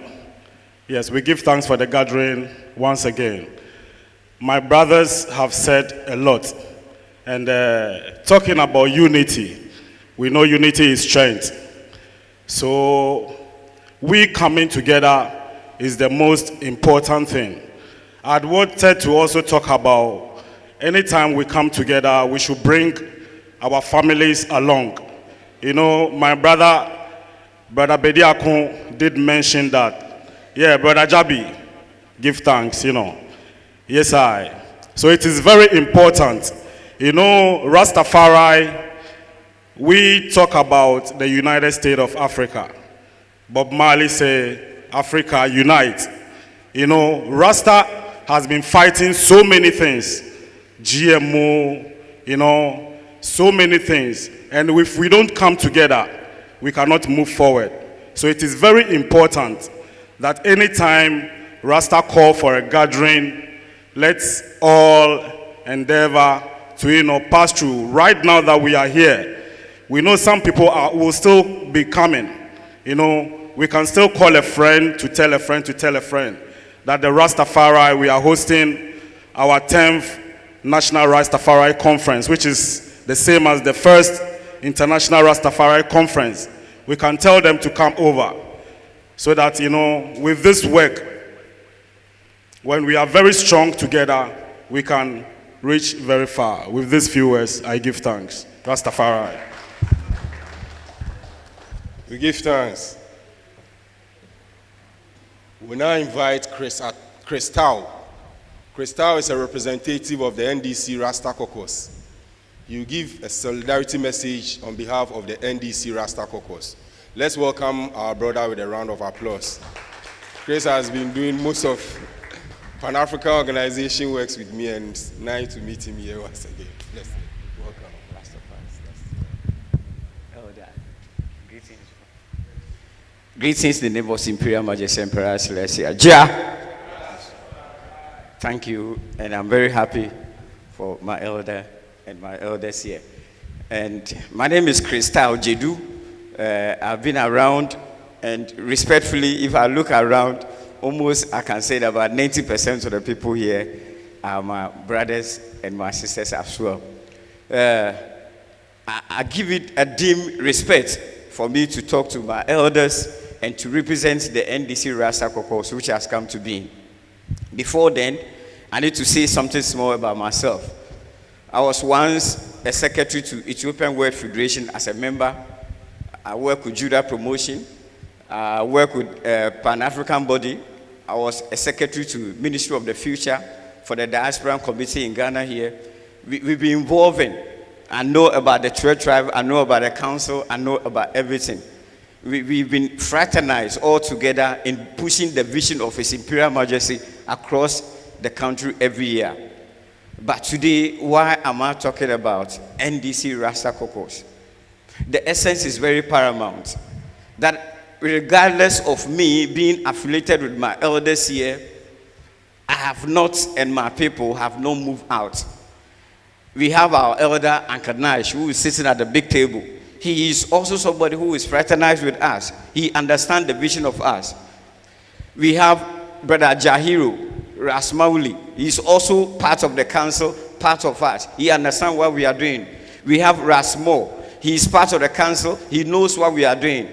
But there come a time in all my involvement with my brethren and sisters, we come to know that we don't normally do active politics. If I say active politics, we don't move into any governmental politics. And we are always doing things in our own, fighting on our own, doing everything on our own. So I said, we are growing. I'm growing. Even I was young when I came into the scene of Rasta community. And I'm growing. Some of us have children. And we pay tax. Our children go to school.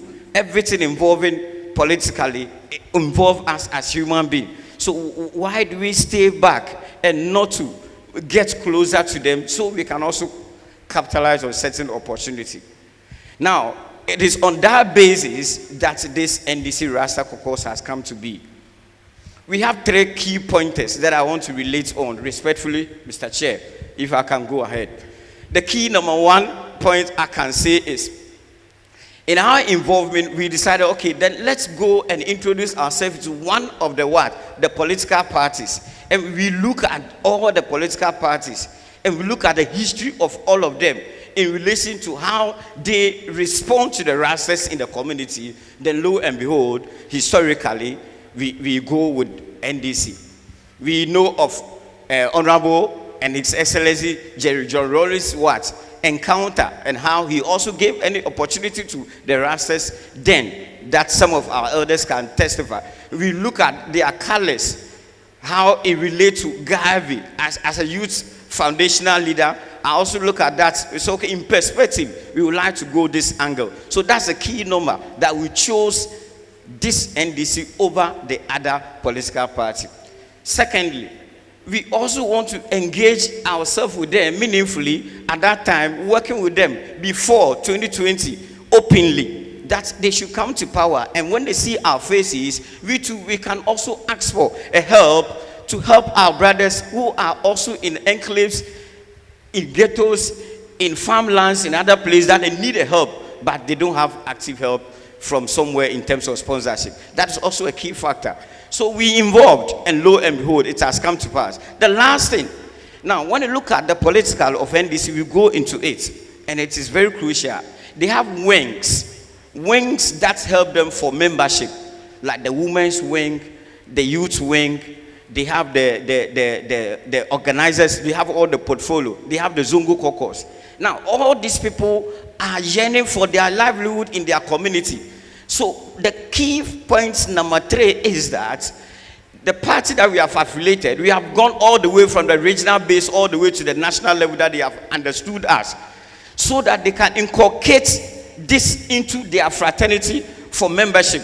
That the time will come, the NDC will also accept that at the branch level, they have a representative of NDC, Rastafari, at the constituency level, at the regional level, and at the national level. So whenever they are carving their budgetary, it will also affect us. And lo and behold, then we can also see that we are also involving, so that we can create for job.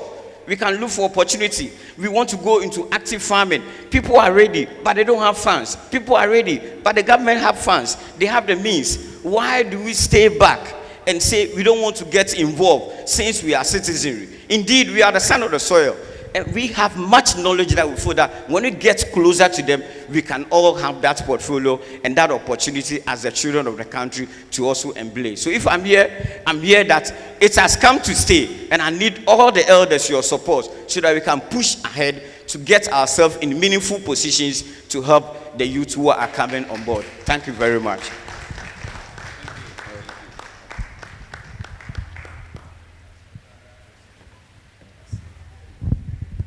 I know many of you know in Ghana,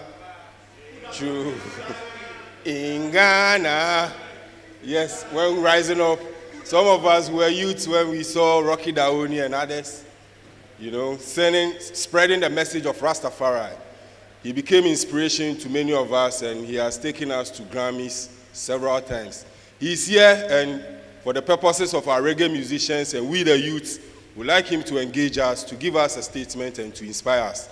So my lords and empresses, with a round of applause, let's invite Rocky Dauni to give us a message.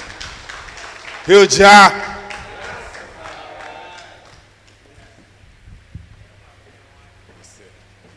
Welcome, my lord.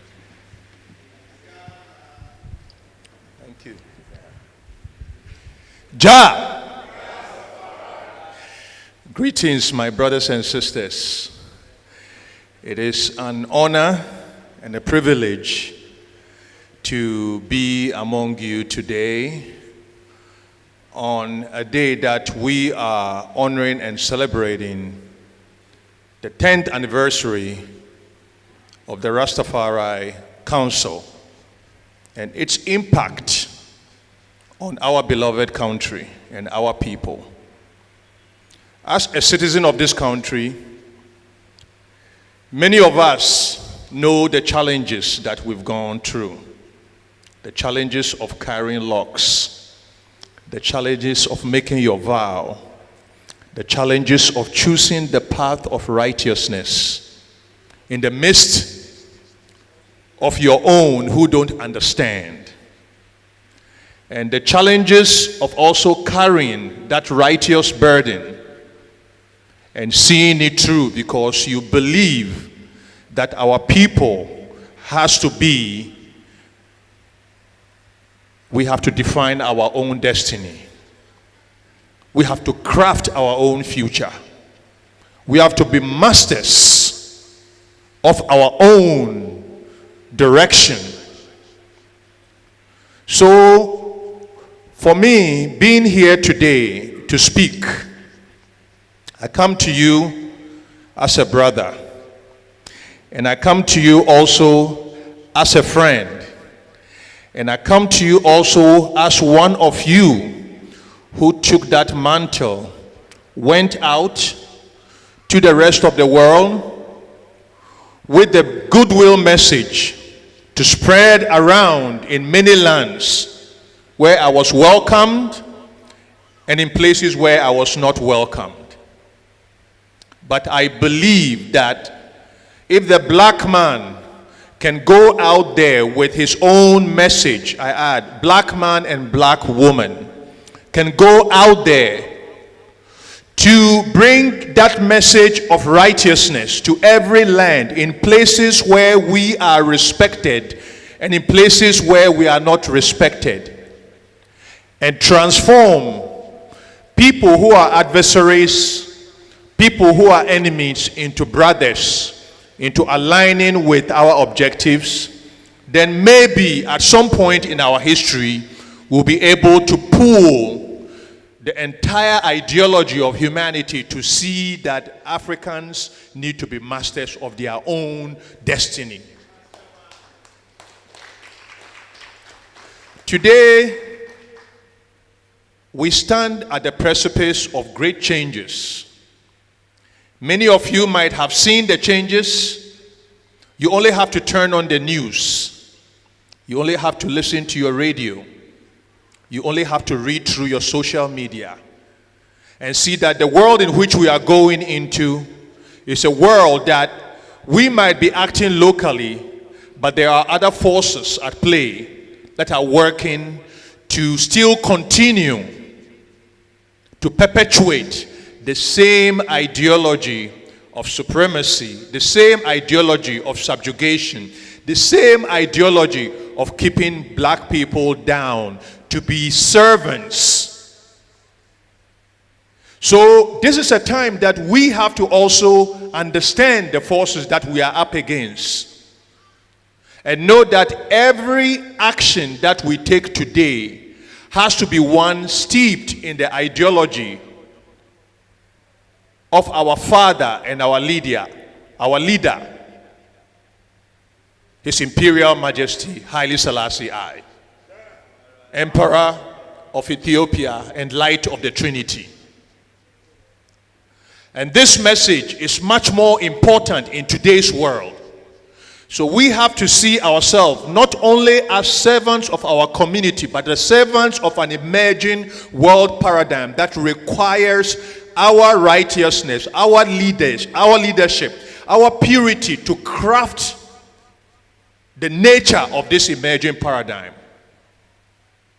Ghana, our country, we just went through elections. We've elected a new leader. But our role is to also to be the people that infuse righteousness into this new leadership. So that means that we have a part to play. So we have to make sure that we are not in our righteousness only in our own community, preaching to the converted, ministering with the converted. Because to transform the world and manifest the kingdom of the Almighty, we have to be new messengers of truth. We have to repurpose our vow. We have to recommit ourselves to our mission. We have to be born again in the ideology of manifesting a time and an environment for the kingdom of the Almighty to manifest among humanity. Because if we don't do this, if we relinquish our purpose, then we're going to fail, all of us. Then the hope of humanity will be compromised. So today is not about celebration. Today is about repurposing our mission. Who are we? What is our purpose? If our purpose doesn't serve a greater good and a greater ideal, then what is our purpose? So, if we are going to be the apostles of righteousness, it starts with our community. It starts with how we carry ourselves.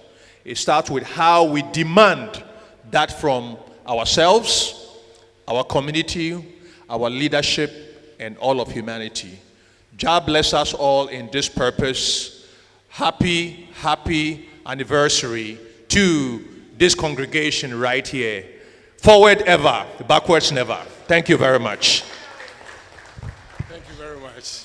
Forward ever, backwards never. I trust we've all been inspired by that powerful statement from Rocky Dauni. We hereby invite Empress Edwina Hassan. Edwina Hassan. She's a General Secretary of the Ghana Culture Forum, and she will give us a solidarity message on behalf of the Ghana Culture Forum. Please, let's welcome her with applause. Ja! Bless the Lord. Welcome. Thank you. Good afternoon, everyone.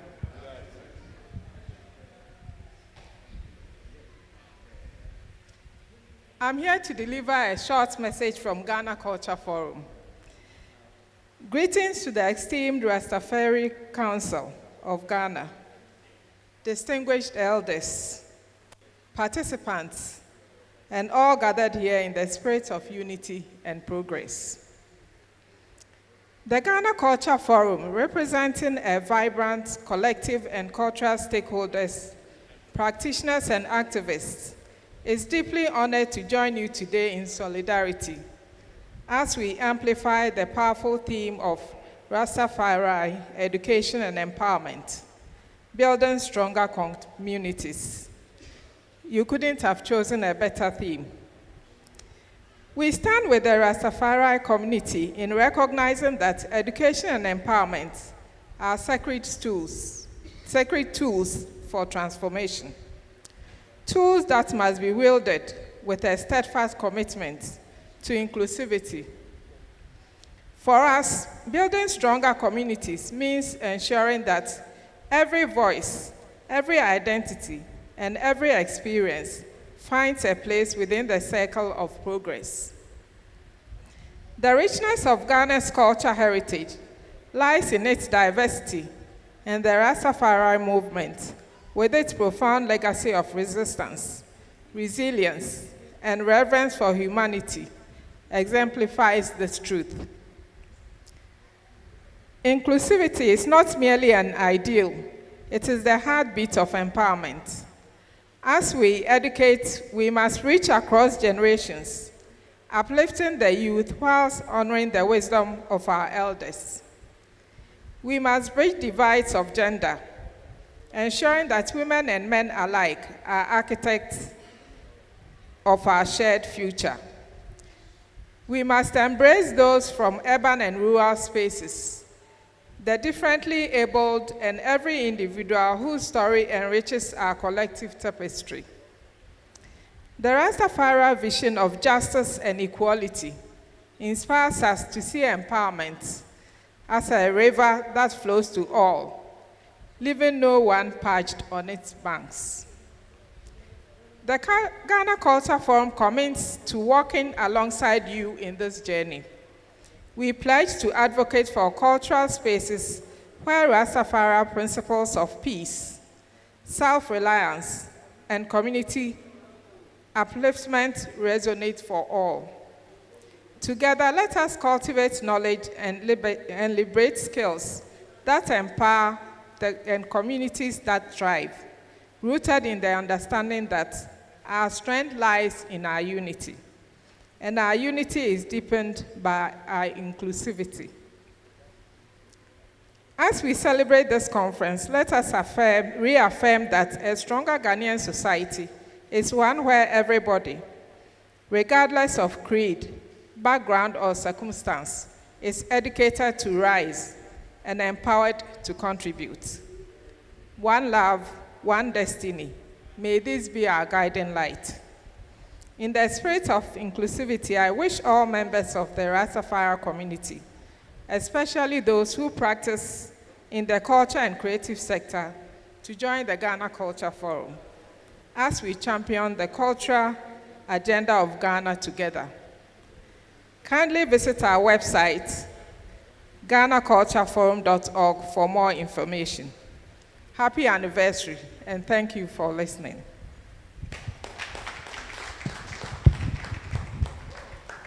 Thank you very much. Yes, at this stage, we invite the DJ to give us a musical interlude whilst we prepare for the keynote address. Yes. Whilst we prepare for the keynote address by Professor Imhotep Alagidede, we'll be hearing a lot about Prof before the keynote address, and so yes, please, whilst we have the interview,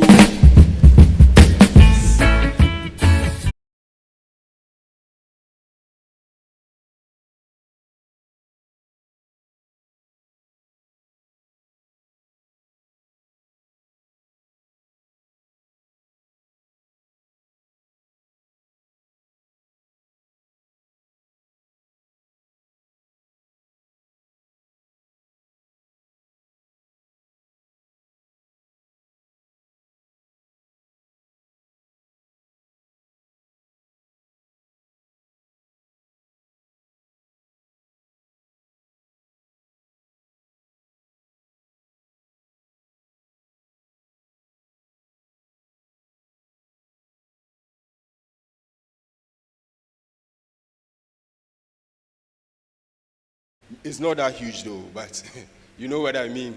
It requires finances to put up events like this together for the Rastafari community.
for your support. At this stage, we invite you all to get seated. Please, we see some of our brothers are hanging out. Please, let's all get seated. Yes, the trading can wait. Bobo Salas. Yes. Please, let's get seated. Thank you very much.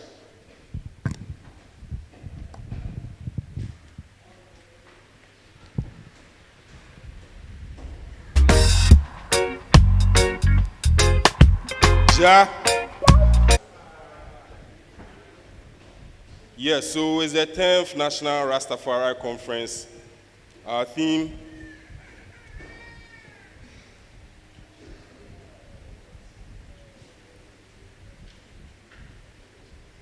is Rastafari Education and Empowerment, building stronger communities.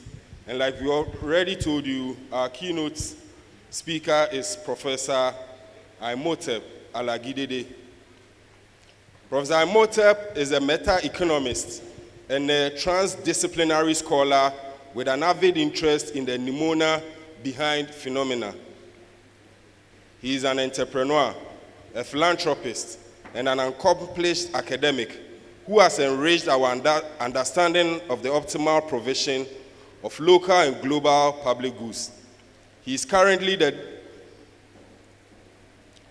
discipline lead of finance and economics at the University of Witwatersrand Business School and the occupant of the maiden Bank of Ghana chair in finance and economics at the University of Ghana. Be like you know hear that one. No? Yeah. He's the occupant of the maiden Bank of Ghana chair in finance and economics at the University of Ghana. Over the past quarter of a century, Imhotep has launched a series of transformative social enterprises aimed at bridging the gaps between academia and industry, science and meta-science. As the president and chancellor of the Nile Valley Multiversity, he has successfully evolved new frameworks in biodynamic agriculture to improve our knowledge of sustainable food and nutrition from farm to fork. And as the executive director of RF Consult, he provides world-class consultancy, training, and advisory services for corporates, government, and international organizations. Some of his past works include consulting and advisory services on Ethiopia's tax reform, Nigeria's exchange rate regimes, Ghana's public debt crisis and fiscal constraints, and South Africa's over-bloated financial sector. His corporate restructuring work in Germany, Zambia's energy dilemma, Zimbabwe's monetary system, and value chain agriculture continue to guide public policy on economic development. The research interest of Imhotep is tilted towards a synthesis of the thesis and antithesis in all disciplines. He believes strongly in the value of multidisciplinary research, and he has consistently taken a Pan-African approach to rigorous scientific analysis of Africa's resource endowment and development challenges with a view to proffering alternative maps based on indigenous law. He is the grand editor of the Journal of Indigenous and Shamanic Studies, devoted to finding a balance between the modern and the ancient knowledge, the known and the unknown. Professor Yigandi Imhotep Paul Alagidede attended Basina Primary School and the Navrongo Secondary School. He obtained a first-class honors degree in economics and history from the Kwame Nkrumah University of Science and Technology in Ghana, a distinction in a Master of Science degree in economics and finance, and a PhD from Loughborough University in the United Kingdom. He enjoys swimming, digging into the archives of our forgotten heritage, and farming. Most of us also know that South Africa decriminalized cannabis, and we are proud to say that Professor Imhotep is instrumental in that fight. He has written extensively on cannabis also.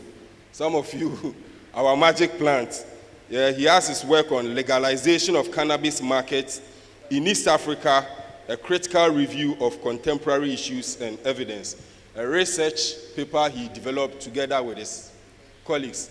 So Prof. Imhotep is one very solid person who is going to motivate and inspire us for the theme that we have selected, Rastafari Education and Empowerment, Building Stronger Community.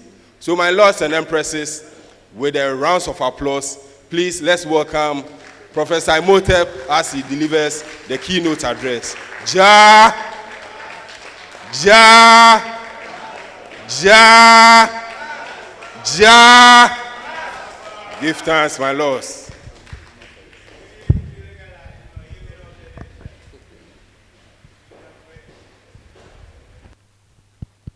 Ja, Ja. Deke di kwa bandi dandi ni na ba mamale. Deke tangwana mama na yose ntule. Deke na ba na tigi yose ntule. Dezambara dinina dekana deke ya mamale. Translation.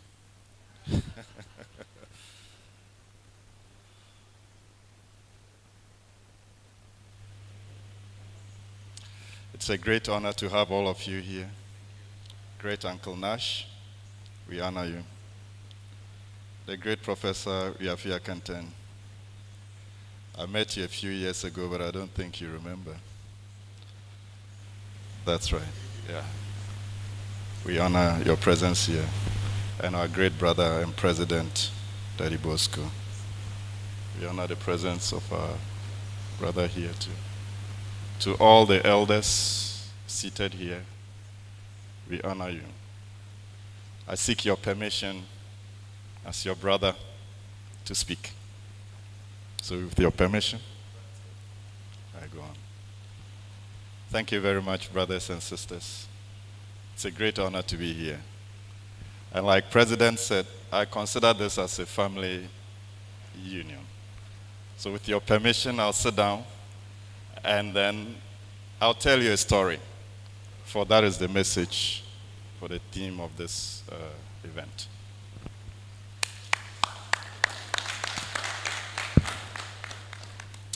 So thank you very much. Just to define my role here, I did put there that I'm basically a storyteller to our community. And the stories we are here to tell is geared towards one thing. So when you leave here and you don't actually hear anything, take that one word, remember.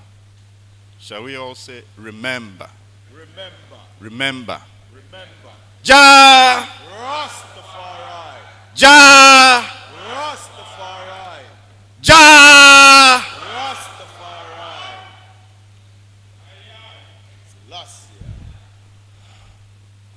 It's the story of remembering that I'm here to share with you. So for some reason, we have to step out of the ivory towers, get rid of all the jargons, strip ourselves totally naked so that we can stand before our brothers and sisters and share the message of empowering ourselves through the education of the Rastafari. It is also the key to the greater communities that we look forward to creating, and including those that already exist that we have actually forgotten. So I thank you very much, Mr. President and the entire executive team, for the great honor done to me to give this keynote. I reflected a lot of times on what to share with brothers and sisters here.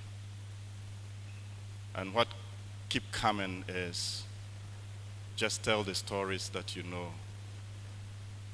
the stories you've been told over and over again, and remember your brothers and sisters, and let them also remember. And it is that remembrance that we are here gathered today. So we congratulate ourselves for a decade of the Rastafari National Conference, and also this very international event that we are announcing to the entire planet today. So I'd like to invite you just to connect more deeply. Take a deep breath.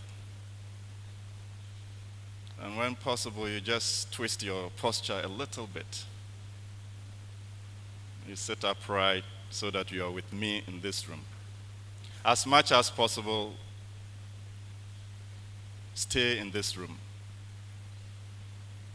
The virtual world is out there. We acknowledge all those who are joining us online, offline, on world, off world. We acknowledge those we can see and those we cannot see. And the theme of this conference, as our sister rightly pointed out, could not have been captured more better. Rastafari, education and empowerment. Building stronger and I would add more resilient communities. So it's a story. The story is our story. And we're all in it.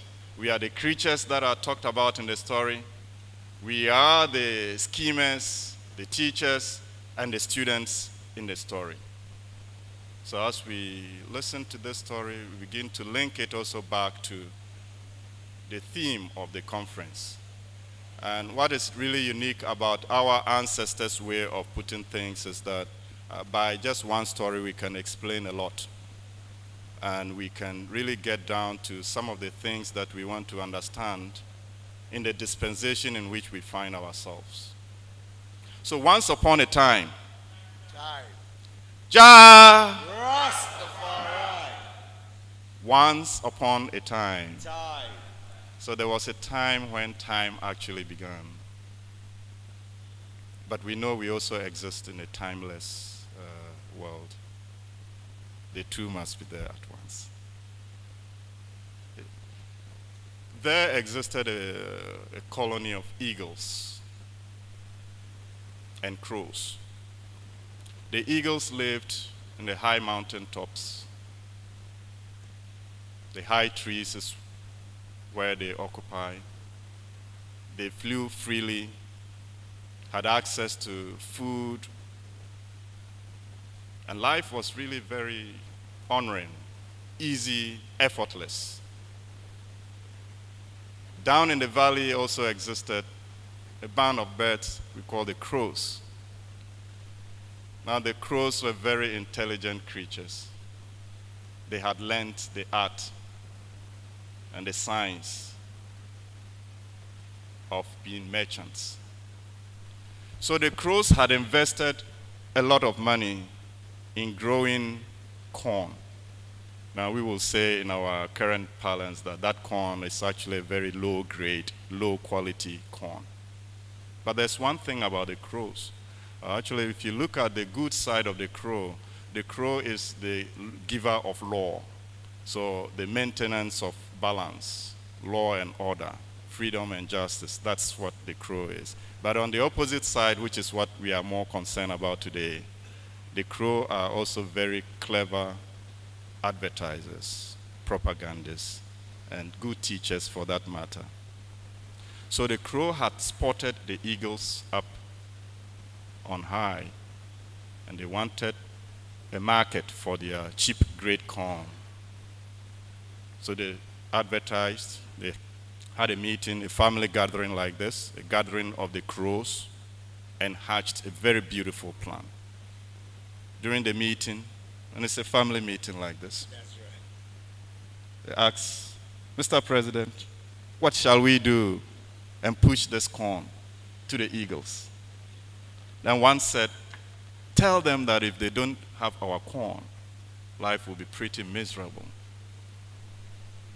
Another said, let them know that if they don't eat what we are eating, then they are missing out on a lot of things. I mean, you can go on with the many, many things that the crows would have come up as a reason for taking their corn and making it look palatable to the eagles. Now we know the eagles are, very powerful birds. In one sense, these are apex predators. They are very strong. In fact, in most of the writings, you see that the visual acuity of the eagle is about 3.5 times that of ours. So from high, about 100 meters high, they can spot even an ant on the ground here, zoom in, pick it up. But in one way or the other, they were very careless in their thinking. They did not pay attention. So the adverts from the crows got into their camp, and they started dropping down to consume the corn. The more they drop down, the less they use their wings. The less they use their wings, the more they got grounded. And eventually it became the case that the eagles were now eating on the ground. They stopped hunting. And after a while, they even forgot that they were eagles. And the more corn they consumed, the more money the crows made, and the more shoddy corn they peddled. The crows will even go to the extent in their universities to study critically about the eagle community and know what will get them dependent on the corn. I mean, there are so many anecdotes and so many ways we can take this very story. It's an ancient story, but it is our story today.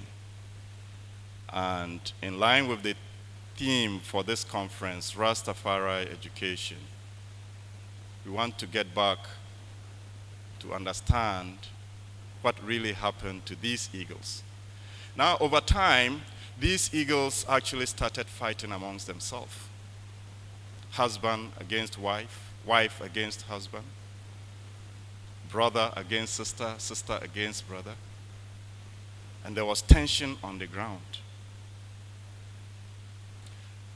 Something happened in the eagle community. One very keen-eyed eagle also had an insight. He started seeing that the whole advert didn't make sense. What had happened to the community was contrary to what they had been used to. So he started to raise amongst the group. Mr. President, the eagle approached and said, "There is a problem, Mr. President. We see that the corn doesn't even taste nice as they advertised. Besides, we have done the analysis in our own labs that this is the very corn that is giving us lots of diseases and sicknesses." And he actually pulled a research paper, at least written by Professor Wiafia Kenten, that says that about 80% of the diseases that we are treating today is coming out of this corn. Now the crows had seen that somebody has peeped through what they had presented. So they will make a good example of this keen-eyed eagle. I'll name this keen-eyed eagle Kadwa. Kadwa. That's the rain woman, yes. So she reported to Mr. President and asked Mr. President to step in, but not this president. The crows were able to counter the position of this because the eagles, as we heard earlier by our brothers, were not together. They had even forgotten completely that they were eagles. So the crows said, "This Kadwa is a troublemaker in your community. If you don't get rid of her, you'll soon be in trouble. And the maize and the corn that you are depending on may probably not be forthcoming again." So Kadwa was not listened to. But she couldn't live with herself, knowing what she knew before. She remembered that there was a time when they were flying very effortlessly and freely. They never had to spend any money on food. Their food was readily available. All they need to do is to know how to hunt. So Kadwa decided to do a few things. And that's the point of the Rastafari education that we want to talk about today. When we say education, what do we actually mean? Is it about collecting degrees, credentials, certificates? Becoming a professor, perhaps, like myself? What is education? And the very root word, educo, is to bring from inside out. It's education from within. So the first thing Kadwa did was to study herself. She took time, meticulously analyzed her own body. She looked around, said, "Well, I have wings. What are these things for?" And she kept asking. And she had to flap them and see whether they still work. And lo and behold, nothing had happened to the wings. She had just forgotten that she had wings. The second thing she did was to survey the area where she was. Temporarily, the eagles had dropped to the valley. She noticed that that's not the natural terrain of an eagle. They live in the highest trees. So she discovered that if she will escape this prison, she must leave this very environment that she has been conditioned.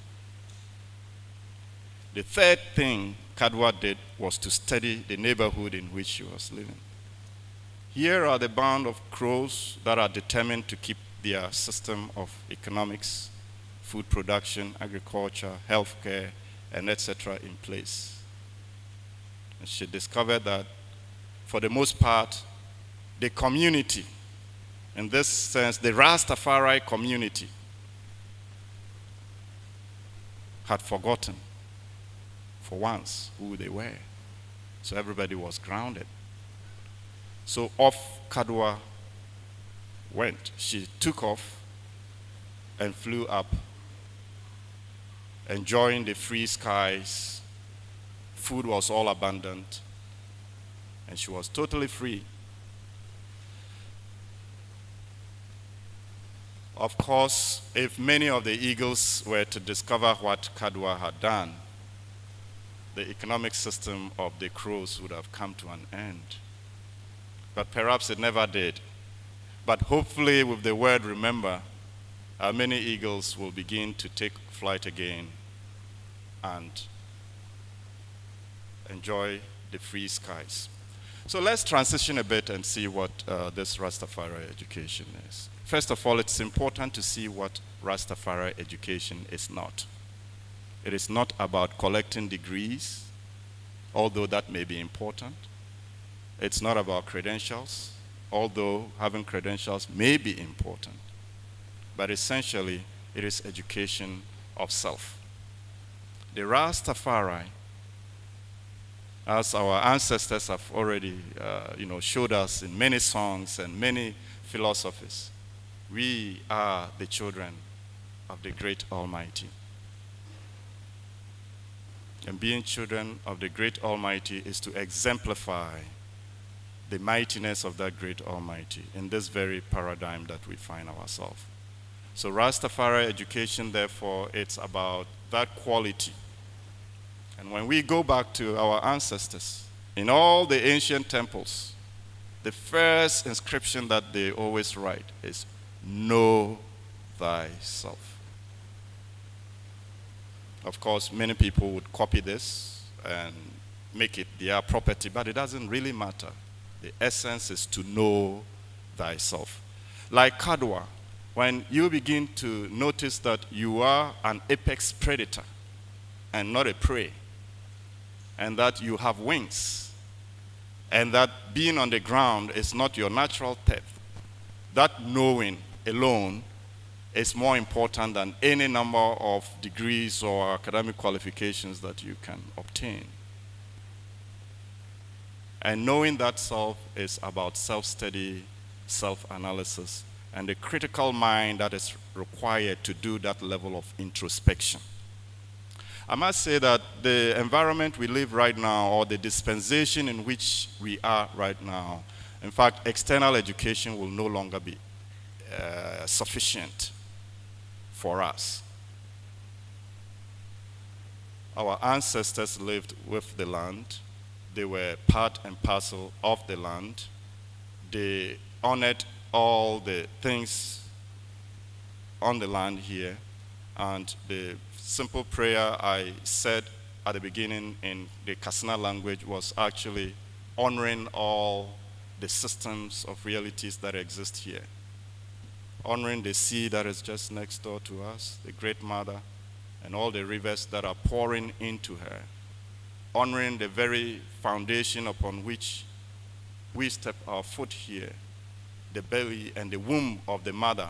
We are sitting right now in the womb of the Great Mother.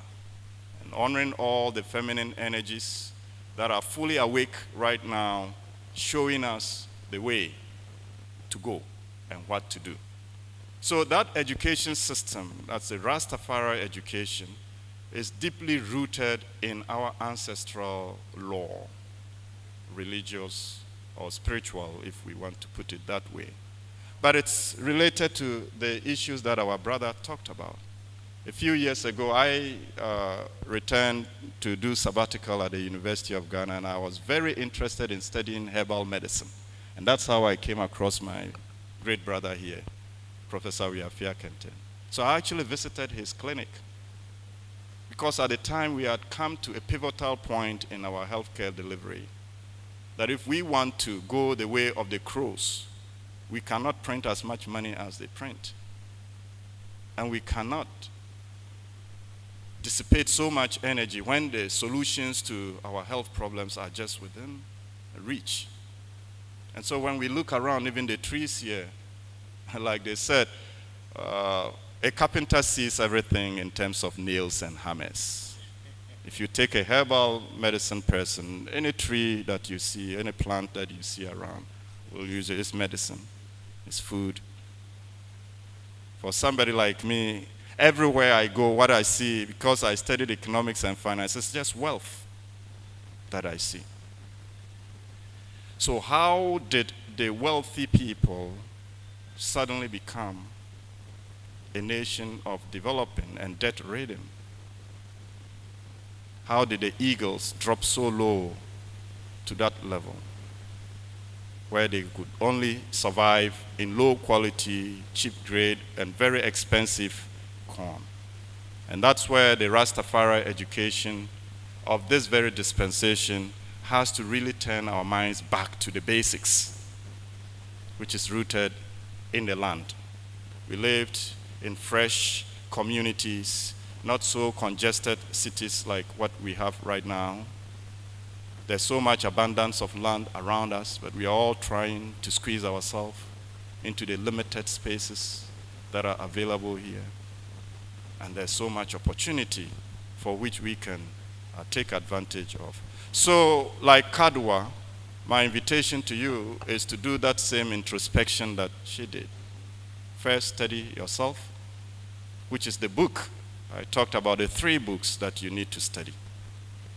In any kind of situation that you find yourself, whether in your university or outside the university system, studying the book of yourself is the most critical thing.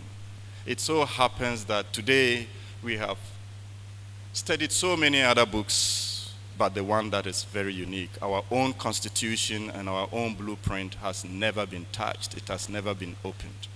And like Kadwa, if we really need to escape the drudgery, the rat race, as is referred in many cases, self-knowledge and self-study is very, very important.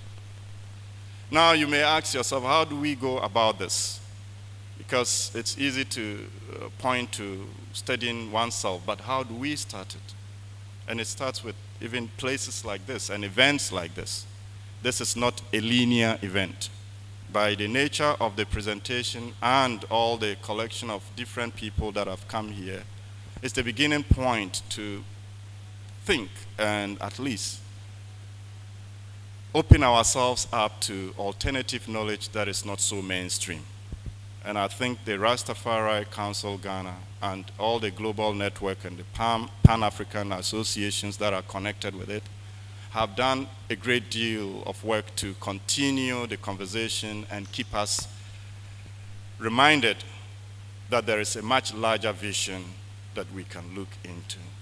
And that is by bringing us together in events like this. And we are so fortunate to be centered right here at the Art Center, where the seat of creativity, intuition, and discovery itself is rightly located. So in this community, what has already been started with our brothers and sisters across the planet and in several other dimensions that we cannot even see is the beginning point of this remembering. Participating in the events that are organized, taking active interest in some of the activities that they are doing. I noticed there were so many events that were leading up to the conference today. And these are all preparatory moments for us to get acquainted with the indigenous knowledge that we have so forgotten. And it is this forgetfulness that has grounded the once great-eye eagles that fly freely in the skies. If you take nationally even, you will see our coat of arms that we have put 2 golden tawny eagles right there. It tells you that nationally, our psyche and our spirit is that of the great eagle. Our ancestors just didn't do that from whim. It was through deep studies. And they are showing us that we are the apex predators of this world, and we cannot continue to live as prey that we have become. And in the absence of self-knowledge, the crows will always have their way, because they are very clever in turning upside down all the books and presenting it in a very palatable and sweet way, like the corn has been presented. The other thing that we can really take out of the story is about the story of self-reliance, which is at the heart of the Rastafari movement. The Rastafari has refused so far to succumb to all the glittering advertisements that trap the great eagles to the valleys. Yes. Yeah. Yeah. But that is the spirit that we are. We are free spirits, freely flying. We have wings. We know that we have, and we must begin to use that. So self-reliance, therefore, requires that if we really need to rise above the crow economy, we must grow our own food.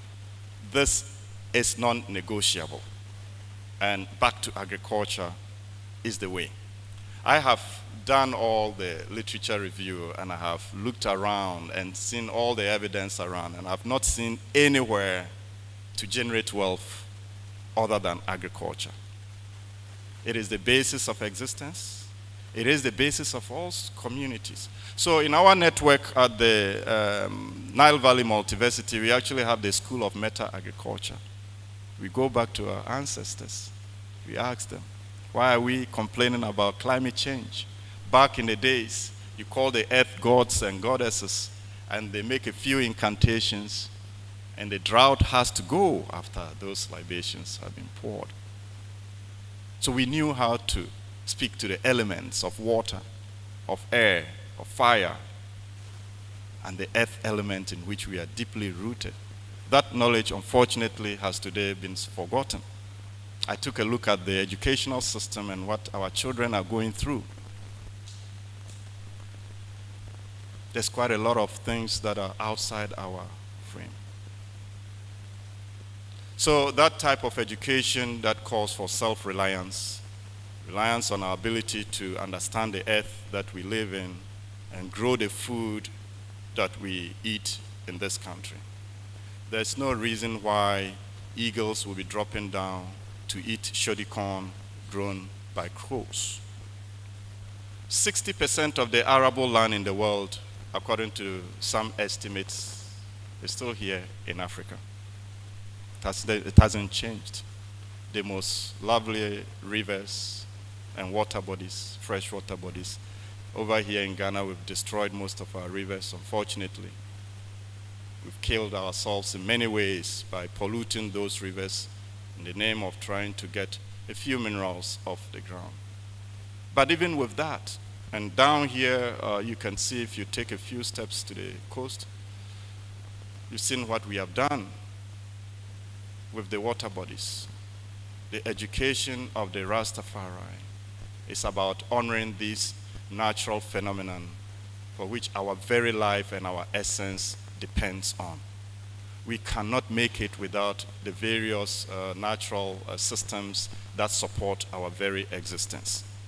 In this city, if you measure the oxygen concentration, you'll be very surprised that we are actually still alive, because we are cutting down the trees to construct roads and to create our glass and concrete jungle, which is fine in one sense, but at the same time, we are gradually shortening our own lives. And so the self-reliance that the Rastafari education calls for is really one that honors the planet. It honors all the beings that exist with us, and we ought to give that respect to the land that we occupy. The third lesson that I want to draw from the story that I just told you, it's about the communities that we can build together. These communities are no longer existing in idealism. In fact, they are here. In fact, they have never gone anywhere. We have forgotten that we have built greater communities, greater civilizations before. And so teachers like myself are now stepping out of the ivory towers to just show by example that if our brothers have done it, and if our sisters have done it, and if our ancestors have done it, and we are carrying those same genes and sitting here, then we cannot do any less than what our ancestors have accomplished. So the community coming together as one.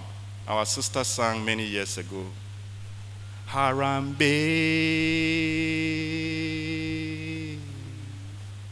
Harambe.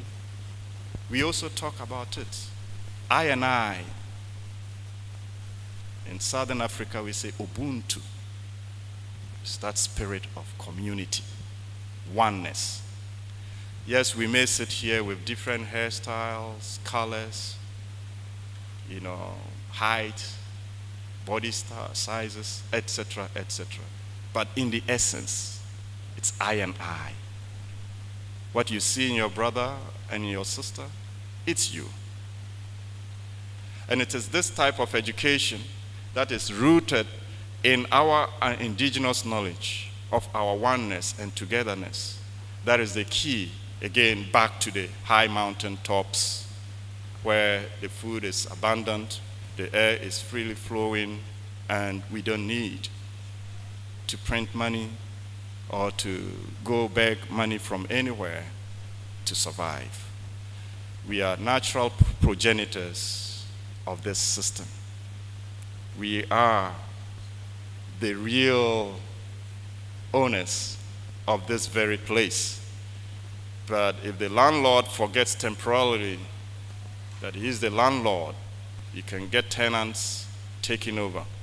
And part of the remembering is really to remember that you are the landlord and the custodian of this place. So how do we build communities? Those communities have to be defined by certain rules and certain attributes. We want communities that are based on truth, self-reliance, that are also based on collective economics.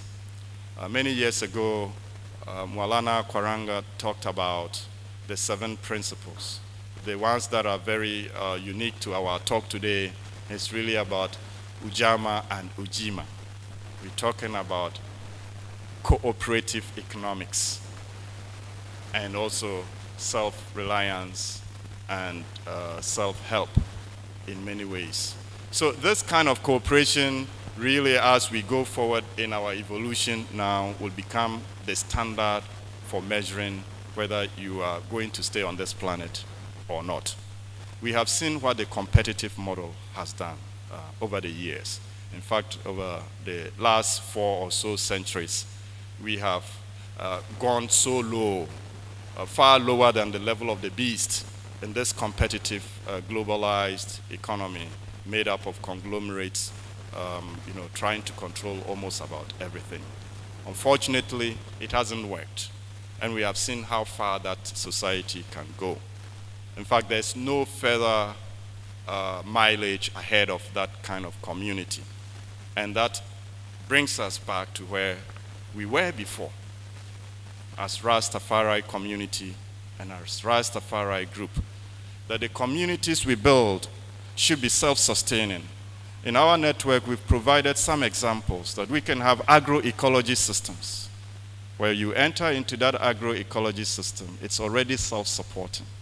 There is a financial system that is not so like the one that we have here, where you have to, slave basically to keep, the cycle of life, what we call the merry-go-round, on. That system supports the financing of real businesses that are also founded on natural law. So any clever idea, intelligent and innovative idea that will be to the benefit of the individual and the larger community can be funded. So this year we're beginning with the new, what we call decentralized finance systems, where you cannot have finance locked up when ideas are available to be funded and cannot get access to those funding. So within that community, and I know the Rastafari Council has the cooperative credit union and so many other ways in which we can organize. We have always created the impression that finance is the problem. We want to posit that finance is an effect, it's never a cause. If we can build safer and nicer and stronger community based on the virtues of Rastafari, truth, honesty, an integral way of looking at ourselves as I and I, then the finance itself will flow into the areas that we want them to flow, into the creativity, the arts and culture. Today we are beginning to notice that there's actually more wealth to be made in our artistic creations than any of the other things that have been presented to us. Many years ago, the talk about non-traditional exports became prominent, but we don't have to necessarily produce things to export. Let's share the beauty of our arts amongst ourselves. We create our intelligent creations and use them right here. It is only when we don't have much use of what we have created here that we can trade with other communities and other societies. And that comes back to what we have here. The Rastafari community is literal gold. Gold not in the sense of the one that we dig, but even if we go that far, this is one of the richest places on the planet where gold is heavily concentrated. All the way from the north to the south, the east to the west, the entire country is sitting on the vein of gold. So everybody knows this about us. They have done geophysical maps about our country, and they are descending and taking the gold. But the eagles themselves have not seen the gold that is just lingering around them. That gold is in our artistic creations and our innovations. It is in our farming and enterprises. It is also the gold that defines our music, our message, our philosophy, and our way of life. And it is the gold that empowers any kind of creation that you want to put out there. So we sit here as children of gold and as people of wealth, as eagles. The eagle must learn to fly again. It must first of all steady itself and know that it has wings and take flight. So I have a simple message, and that message is really a message of remembering your eagle status. When the eagle can zoom from 100 meters on high, it can pick any food on the ground. In fact, the eagle is also in our traditional teachings the representation of the spirit world. So again, we know that we are spirit beings having this temporary experience, and that becomes part of the stock of knowledge that we need to take from here. So building stronger communities, educating ourselves in the right way, and becoming self-reliant is really the key to the Rastafari liberation. So we want to also transcend the systems that have been woven around us, the systems of constriction, domination, and control. But those systems do not exist outside of us. First and foremost, the whole story I'm saying is that those systems exist within us, and as we begin to deal with the inner controls and mechanisms, the outside must correspond. We talk about the laws of correspondence.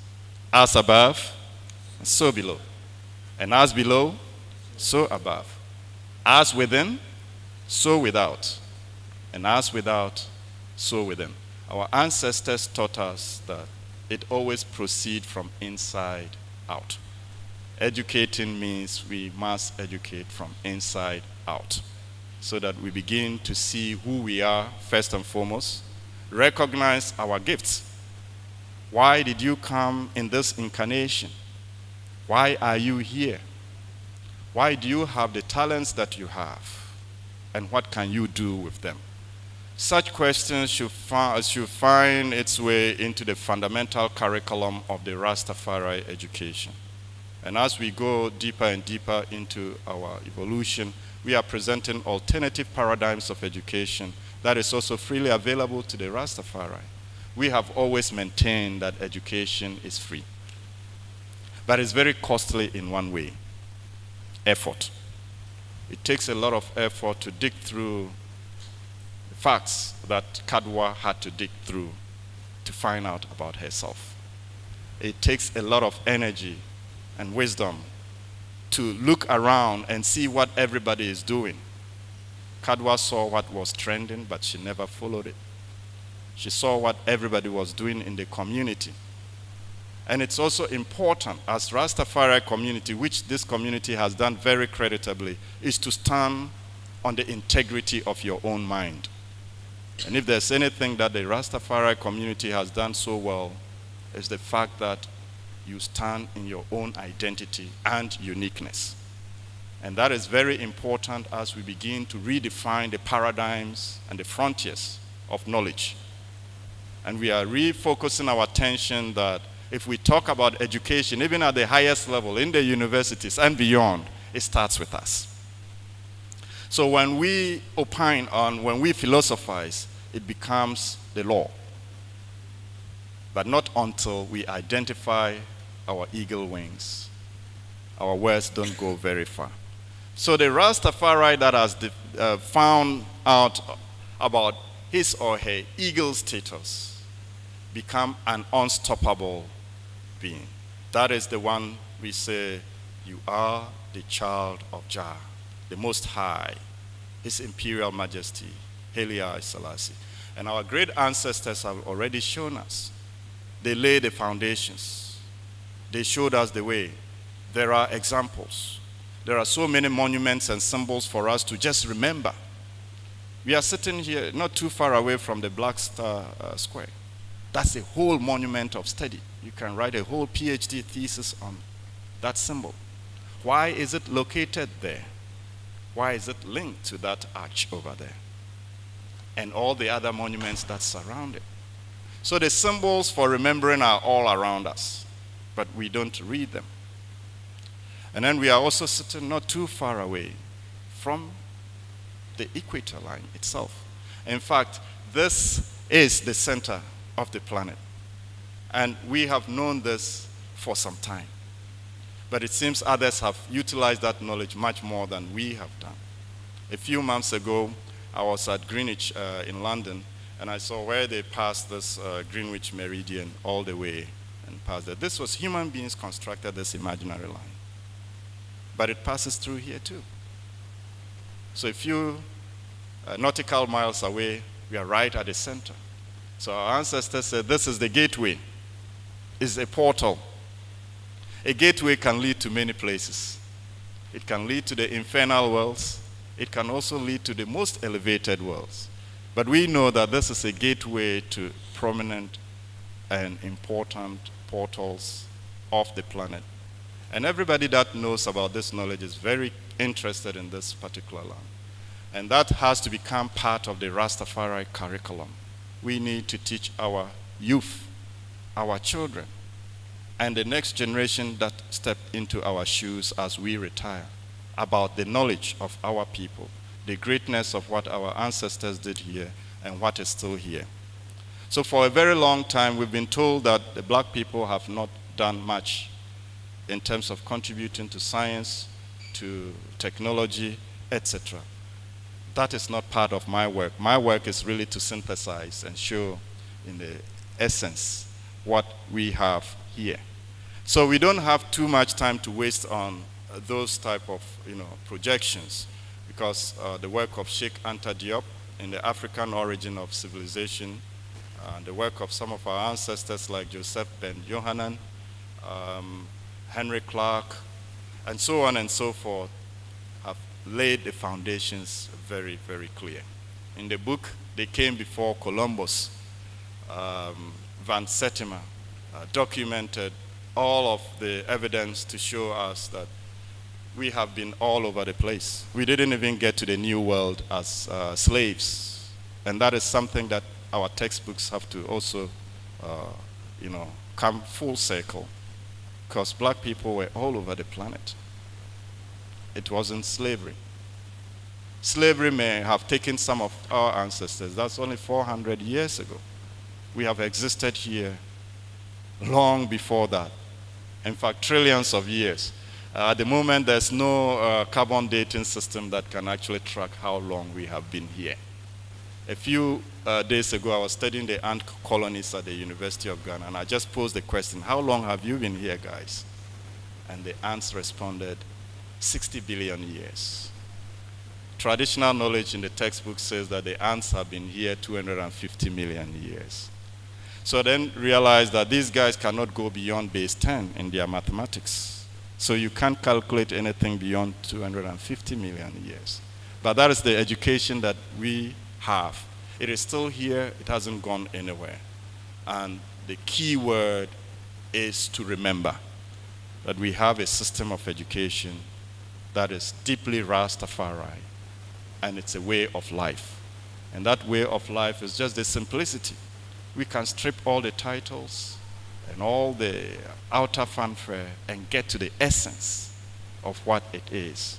Staying connected, deeply rooted, and knowing who we are is the message. So as I wrap up, I'd like to invite you, because some of the things that we have created, it's really all geared towards the same education that we talk about in Rastafari. We have a very big network in the Nile Valley Multiversity. And we say it's a multiversity and not a university, because all the universities then come under the multiversity. And then they ask, are you going to get it accredited? No, we have put it up above there. There's no system here that can accredit that. So we begin from where our ancestors stopped, and we want to take it to the next frontier. And the next frontier is breaking all the silos, shattering all the illusions, and getting to the heart of the matter, owning ourselves and knowing who we truly are. It is this type of education that will help us to galvanize stronger communities, that will let us know that we are a people of wealth. And if we are wealthy, we don't need anyone to come and show us what economics is. I've already said this in many ways, that the first principles of economics I learned from my mother. She never went to school, but she knew how to put together meals and how to manage and run a whole system, taking care of 6 children by just doing basic, what we call economics, managing resources efficiently. It is knowledge that is still with us. You don't need to go to all these high-sounding places to learn about how to live well-adjusted lives. It is right in our DNA. So this is my story.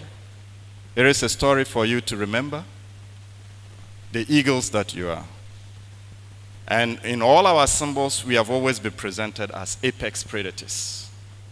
And apex predators cannot be roaming around crying foul about being controlled. If you see the Rastafari movement, it's the great lion of the tribe of Judah that is represented. It's also in our coat of arms. It's a lion and an eagle. There's an apex predator on the ground and an apex predator above. That's who you are. I give thanks.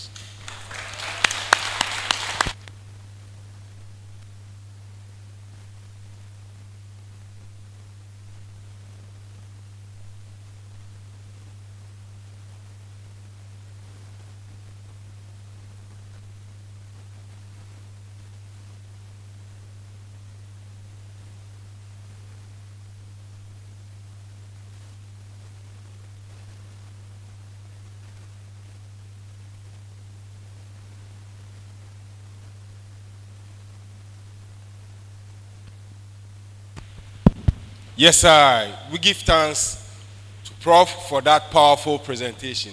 I think he deserves another round of applause.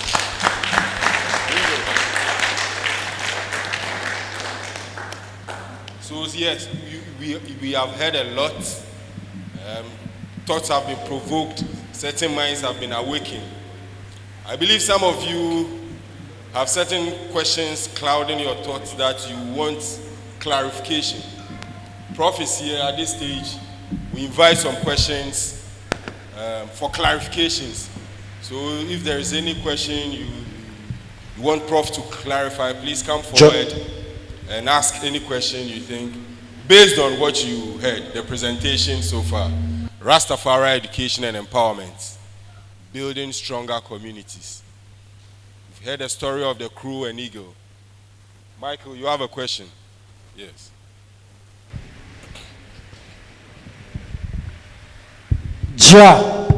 Rastafari.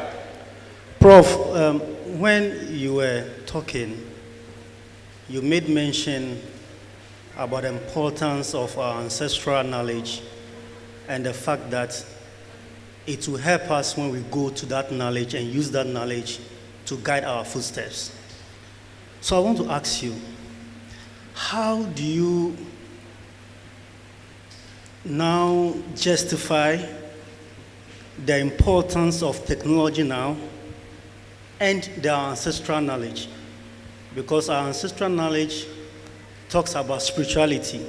Why is in this 21st century we are using technology to advance as they thought they could advance with their spirituality? So how do we marry the two? Thank you so much.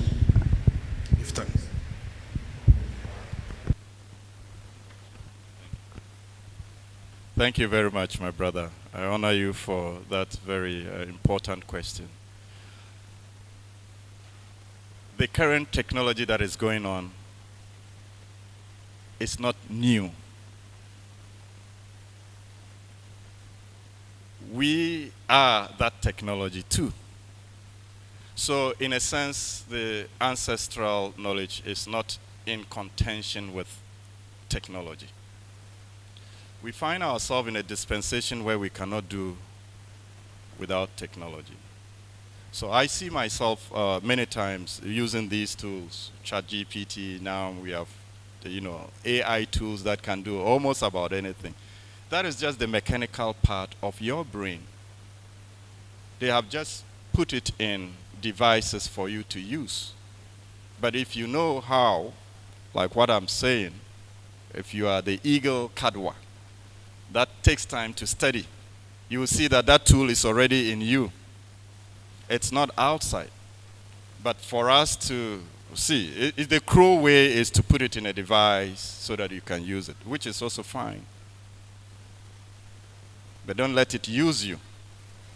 So we use technology to advance. Even in honoring our ancestors, we have to learn different ways of pouring libation. If you live in a block of flats where there's no land there, will you say that you can no longer pour libation?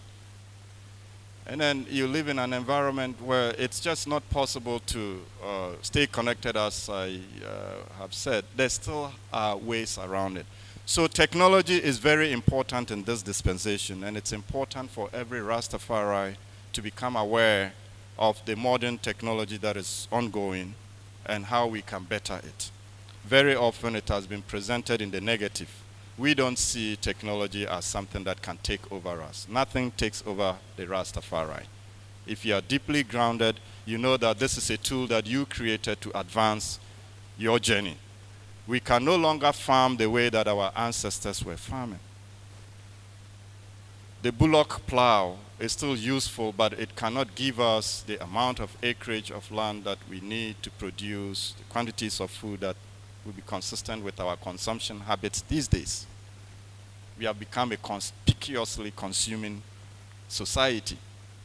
And back in the days, our foods were very nourishing, so you can just take one fruit and it provides all your nutritional requirement. Or you can make a small drink that has all the nutritional requirements that you need. But today we live in this very high-paced, highly advanced and sophisticated world. We must learn its ways. And that technology goes all the way to healthcare. Our brother has exemplified that. We have a technology of healthcare that doesn't need too much money to provide. So if you don't want that type of healthcare and you want another type and you don't know how to make the printing machine, you already run yourself into a problem. But if you know that this tree standing here is just as you, it's here to serve you as much as you are here to serve it. And if you can understand what nature is saying and telling us, we'll go back to the ancient technology that we have. So the technology that is going on, all this AI, augmented reality, and artificial intelligence is nothing new per se. When you go back to the pyramids, you find some of these things were already there. And we have gone even way, way, way beyond that. We are just uncovering things that have been hidden from our view. Similar to the eagles, they had just forgotten and dropped to the valleys. And that's what is happening now.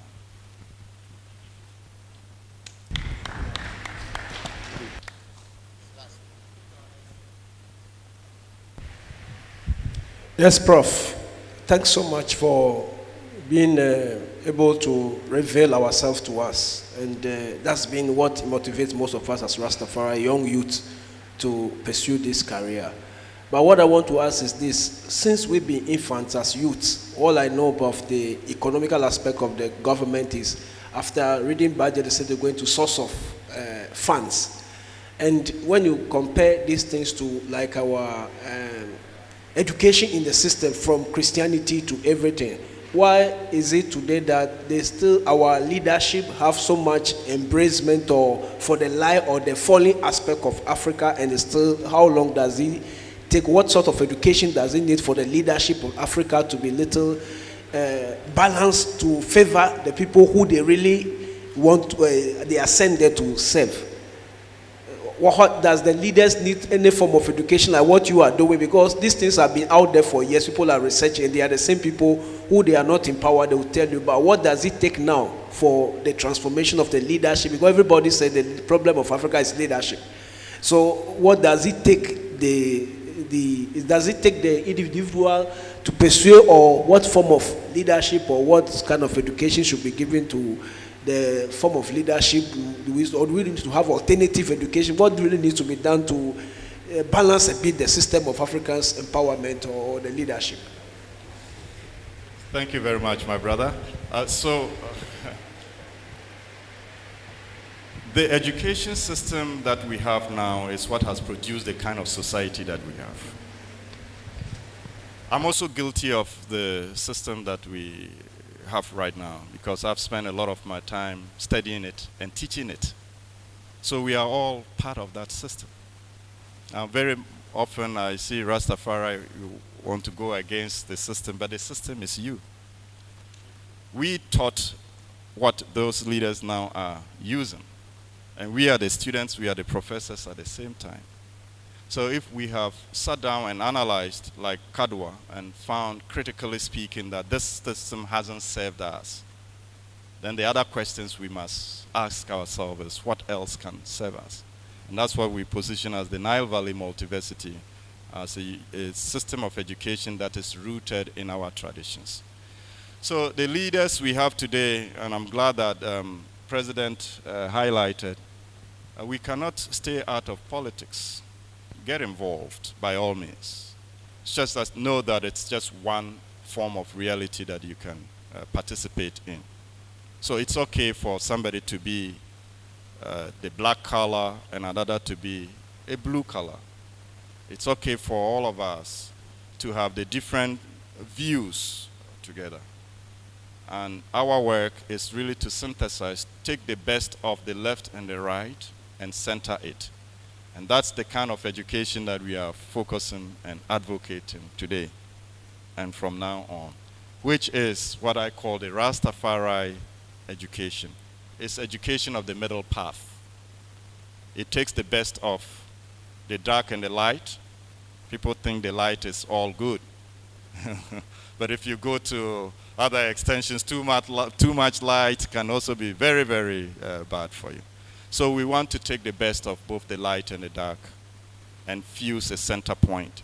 And that center point is what we will call the Rastafari education. It's education about self, about neighbor, about the universe and the planet in which you occupy. If you have that kind of education and the crows come with their story of their cheap corn, you will see it for what it is. If the crows come with their financial system and you understand that all wealth is based on the natural resources and not a derivative, you will know the crows for who they are. If the crows teach in their textbooks that this type of corn will make you better, will make you happy and strong, you will know it for what it is because you already have a background for analyzing this type of presentation. And that's the Rastafari education that I'm talking about. It is our indigenous way of education. I've always said, anytime that you are in doubt, ask, how did our ancestors do it? This doesn't mean that everything our ancestors did was right. They had their time. We are now in a technology world. If you talk about Haile Selassie and about the internet today, they probably won't know because they existed in a time where it wasn't so common. So we have to remember that it is the middle path that we are advocating. Thank you.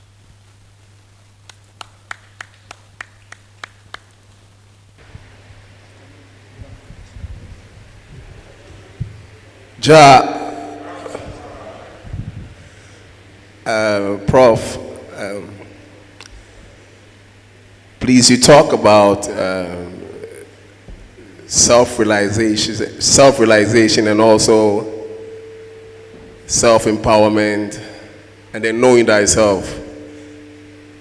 And then we believing in the ancestral power.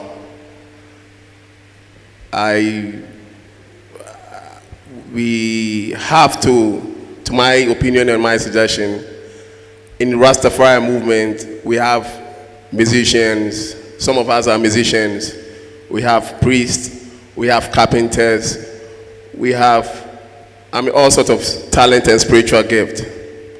So my suggestion is also people who are priests among us or are gifted with spiritual wisdom have to take the lead when it comes to spirituality, because the saying is simple but the action is very difficult for people also to understand, because our tradition and spirituality is diverse and it's very deep rooted and we really have to take it serious. So people who are gifted with spiritual wisdom and also knows the way out of ancestral power and spirituality. This is the time that those people have to come up front, or the elders in Rastafari have to at least give them the little chance to exhibit their talent in spirituality to see if we can work or not, because I think if they give them that opportunity of their spiritual wisdom of whoever they are as priests, they can also do something for Rastafari. So let us take it very serious and also see the way forward of how we can push priesthood in Rastafari. Thank you very much. Yeah, please, before you answer, I would like him to also ask the question so that we answer the two together. Give thanks. Thank you very much, Prof. We appreciate your insights in letting us know the eagle aspect in us. And then a very happy 10th anniversary to all of us. It's a very short one. What is our position as a council on this canker destroying our lives in this country? Looking at our river bodies, we know we are against anything unnatural in this country. But then when you go to the market these days, our fruits and vegetables are being forced to ripen even before their time. When you cut it open, you virtually see worms and then death in it. It's not natural. As we celebrate our 10th anniversary this year with this change of government, I also want Professor Dr. Wiafi also to be part of this question. As a council, are we sitting down idle looking at what is happening? What is our position nationally to revert this canker? Otherwise, if it goes on, we are part of it. And then the health implications of this destruction of water bodies, artificially forcing fruits and vegetables to ripen before their time, it's unnatural and it's killing us. Please, Doc, what is our position as a council to revert this kind of canker? Thank you very much. A happy anniversary. Give thanks. Please, you. So this is the third question.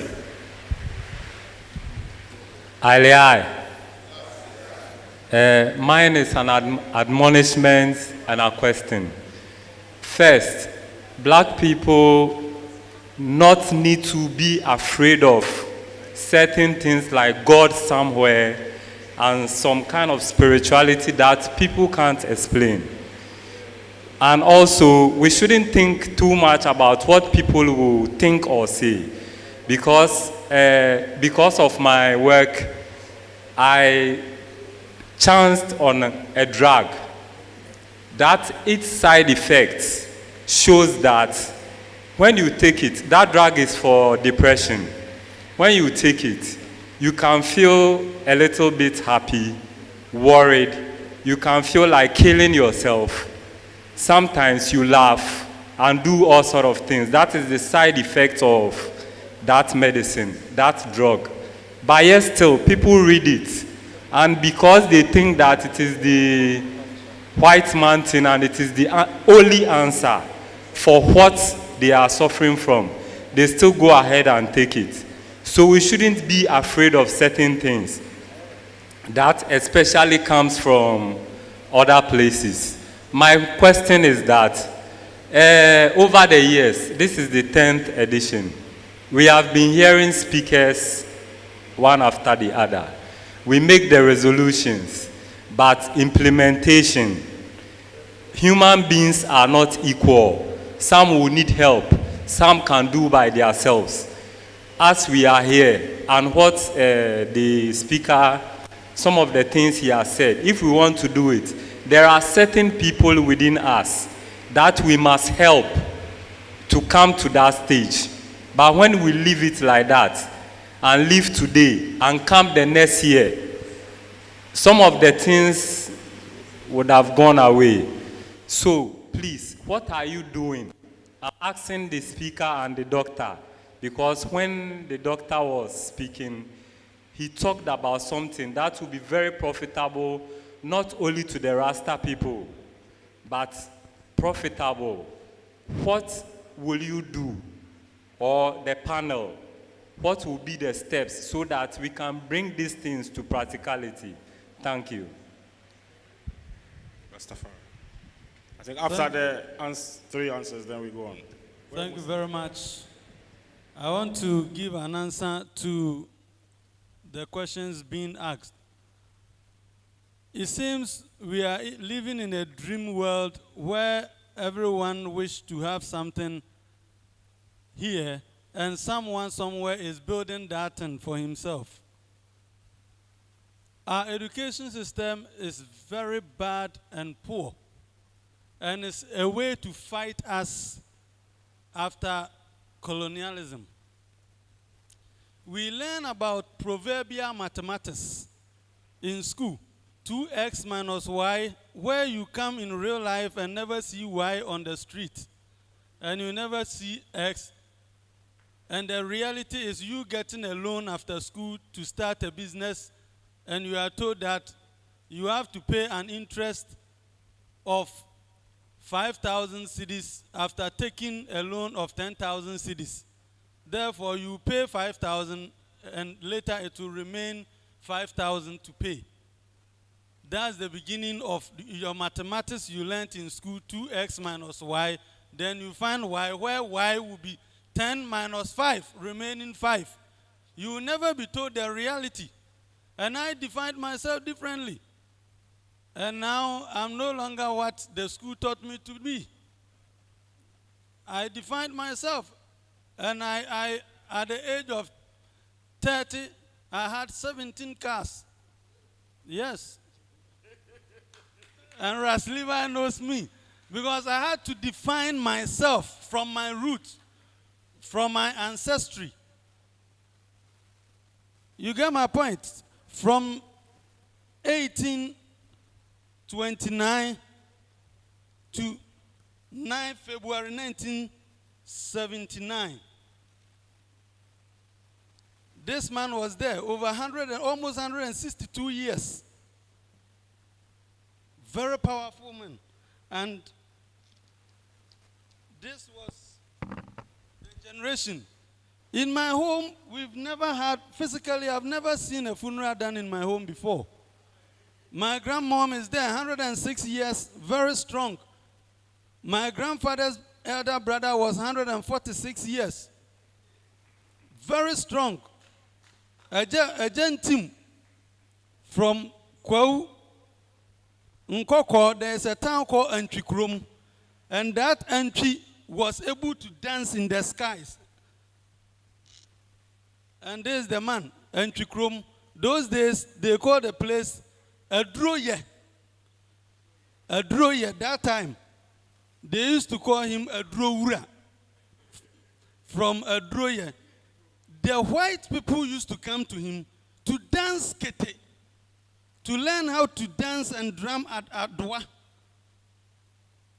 And we've forgotten all these things. I go to his grave and pray. Until now, his grave is there. The place is as clean as it was put there when he passed to his ancestry. You have forgotten yourself from the root. The thing is, this type of education we have laid our hands on, we are there to be enslaved after schooling by the government. You wake up at 7 and be controlled to come to work at 7, close at 5. You have no control over yourself. You have to define yourself from your ancestry. This is not evil. These people are so powerful that I've seen some of them live now. They are still there. My grandfather lived for 25 years, 125. In my home, when I was at secondary school, at Abitibi Secondary School, some of my grandmothers, they used to ask me, I hear cars passing. Some had gone blind. And they used to ask, I've heard some cars passing. Is it my grandfather's car that is still passing or a new car? Very old, over almost 150 years. Very aged. And such people have seen the world beyond what we have seen. My grandmother saw Gordgesburg 1919 to 1927. The time Gordgesburg was in charge as governor, and the soldiers, the dresses that they used to wear, my grandmother knows them in picture. And she can tell you the history from the father of ex-President Kufuor, the father of Kwame Nkrumah, all those days, and the businesses they used to do, and the suffering those people went through. They really suffered. But the thing is that we are seeing the external technology to overcome our way of life. So we don't see the struggle our ancestors went through, and we see it to be dream gone by. But our forefathers struggled very badly.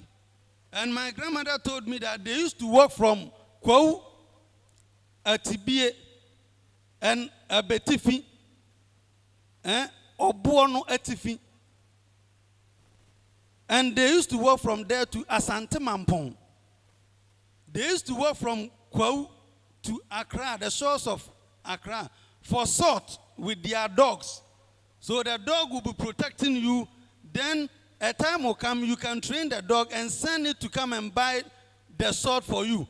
Where the dog will use the smell, the sense of smell, to run from Kwau to the shores of Accra with money tied on the neck. And the person will come, the dog will come, and the person will pick the money and put the salt around the same neck or at the back of the dog. And the dog will come back to where it came from. Those were the generations where the people suffered for our sake. So as we are here, we are thinking of, okay, when we are no longer, then about 100 years, our newborn babies will come and continue. Continue what? What are you living? Because we've already destroyed and tarnished and bewitched the legacies left for us. When I go there in my own house, we were told not to put this kind of lights there. We had to perform super rituals before we could show this light. In our house, you dare not lift a pot when my grandfather is eating. You dare not. Can come here will kill you. That was the time when the real fear of God was in existence. And that was the time where African spirituality had to be preserved. And it was well preserved. Now, my grandfather lived for that age, very aged. My grandmother is still there.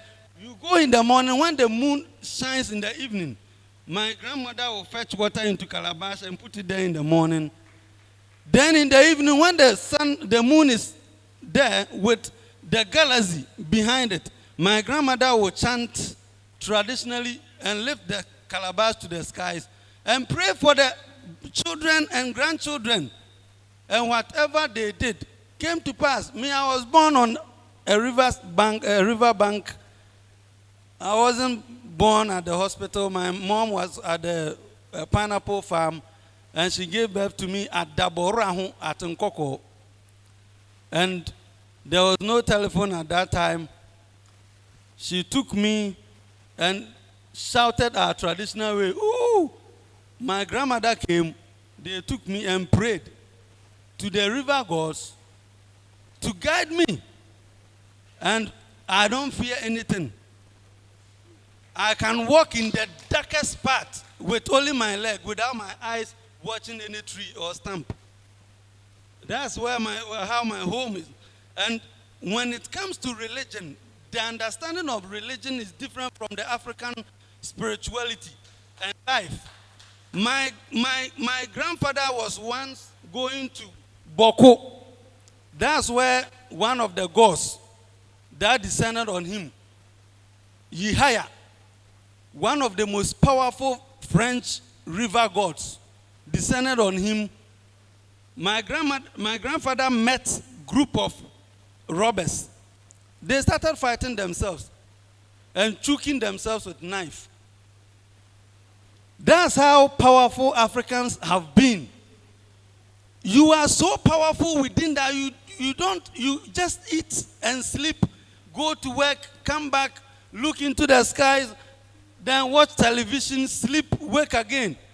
You have to discover yourself. Someone has discovered himself musically because his ancestors loved music long ago, but couldn't have machines to produce the music over 400 years ago. And now technology has come, so he has to reveal the musical talent in him to make money, because it's in the genes the genetic bloodline is purely musical. And through my bloodline is healing. So my brother is with the Bank of Ghana as an auditor. And he can't stay at the office. He has to stay there more about just 6 hours. He has to come back home. And we will be talking about plants, medicine, using animal parts to heal contagious diseases, deadly diseases, where we can take your hair to heal you, your own hair. Your hair is a fertilizer to the soil when ammonia is added to it. Your hair can be melted. Your black hair, I want you to understand that you are more than what you think. You can do things that will marvel every part of the world because you have not discovered yourself. There are so many powerful things around you that the plants that you urinate on, your ancestors fought hard to give them names. And I want to ask you, since you got to know what the Gan languages, the Fanti languages, when the Europeans, the Germans, came to write your Bible for you and translated for you, and Isaiah 41:19, the plants there at that part of the Bible, when you translate into tree, it doesn't add up. Those who translated your books for you are not speaking your language. How would they translate it well? The ever Bible was written by a German. How can DJ Crystalla write your Bible for you the way you can read and understand? You get my point? The thing is, define yourself your own way. Go closer to the things around you. Communicate. Communicate the way you were born to do. Sani Yankopon Brenkens Madua Katawra Pambo Kwansro, or so son train crewres Tepe Crepe, or Frechi Frecha Framra Ofreni Frechiria, on Chanwa Josu, Kumnia Wonswonku, on Yawuno. Ja or Kahumbi, Ona Nana Nana Nana no, I won 23rd July 1892. A Gisagoro. Yawo no. And near my papa no mube prema. Nanso so no monhu ene ma papa no enti wo de waduna to abrochire. I went to Switzerland. There is nothing in Switzerland than the whistling pine, the Casuarina equistifolia plant, the Christmas tree, which was in 1623 protected by the German and given hope as a symbol of hope. The Christmas tree that during the Christmas days you go and put light on, the fake ones they put in the shops and the mosques. And the ones they put there, when you go to Germany, the same. Mango cannot develop in Germany. But when you go this time without mango season, Germans will get mango fruit for you. Why? Because you don't protect what you have. And they will sell and they will skin it again and give it a new name. The Ghana cocoa is much more sweeter than any other cocoa I've tasted across the world. Yet, they will take yours and make it a second, what do you call it, a counterfeit form. Then bring it back to you and call it medicine. Now China is selling cow dung with milk as medicine. Cow dung, upon Chinese, Etimia, I and say, or the Asha capsule, or say, upon China digesting tea, oh, a draw, a Yansan or we, and no, sell it to Africans near Tony and and so upon Chino Abu and Murano way, yano, a ball hunano, Uhu Chanka Piedra, stone breakers, so kidney stones are emuma. Uhu mango, so diabetes, I ma, and so call Europe, a mango, have my a do, and Kwan, you better more than 10 euros. What the mangoes were featured, ooh, enti, the thing is, and I'm a trust that don't put fear in you.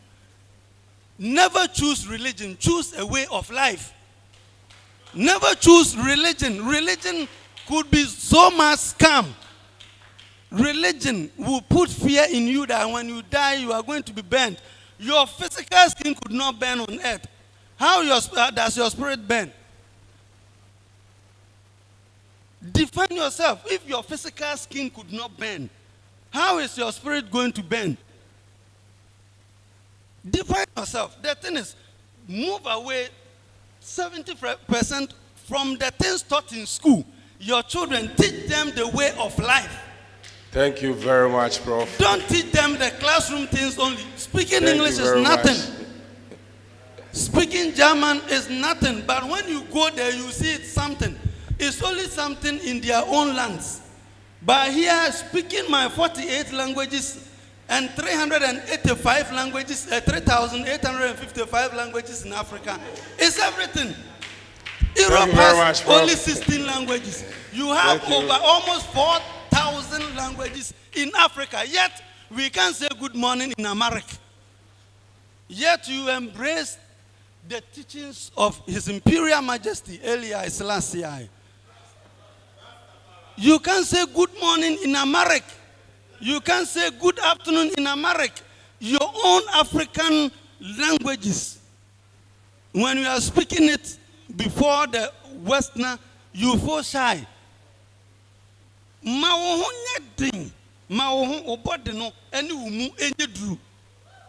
call Europe, Abrofo, plant medicine. I go there, Switzerland, Germany, Canada, to teach the white people about the things even around them that they don't know. Yet they come and fool you to be like them in a counterfeit way. So everybody will try to slang to become like an American. But that doesn't give you food. Let them come, form a class that every white person that will come from outside should come to learn the tree. Job. Before you are given a chance or a certificate to go and mine gold. Thank you very much, Prof. There's another way of getting gold instead of elaborate answer. Your language is your first thing. Thank you. Yes. I'm sure a few questions may pop up again, and so we'll return to Prof. Imhotep to answer those other questions too. Thank you. Thank you very much. My brother has already said almost everything. If you just remember the eagle and the crow story, he has amplified that even in the local parlance for you to see.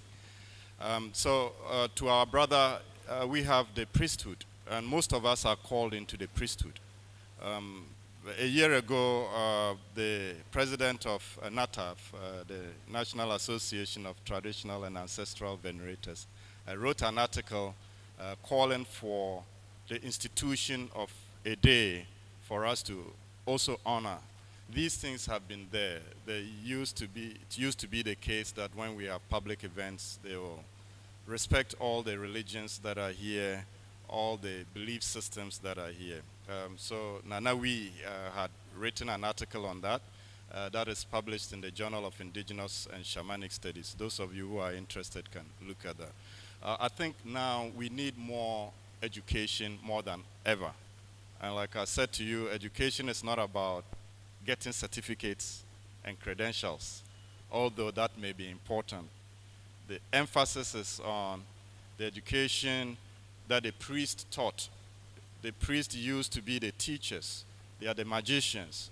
They led us to connect between this world and the other world. And I think that type of education is coming back again. So we should be within the community that we are creating, honor that space and institute it as part of the things that we can take forward. In terms of the practical ideas that our brother was asking, I think that's everything that we've been talking about here really comes down to that.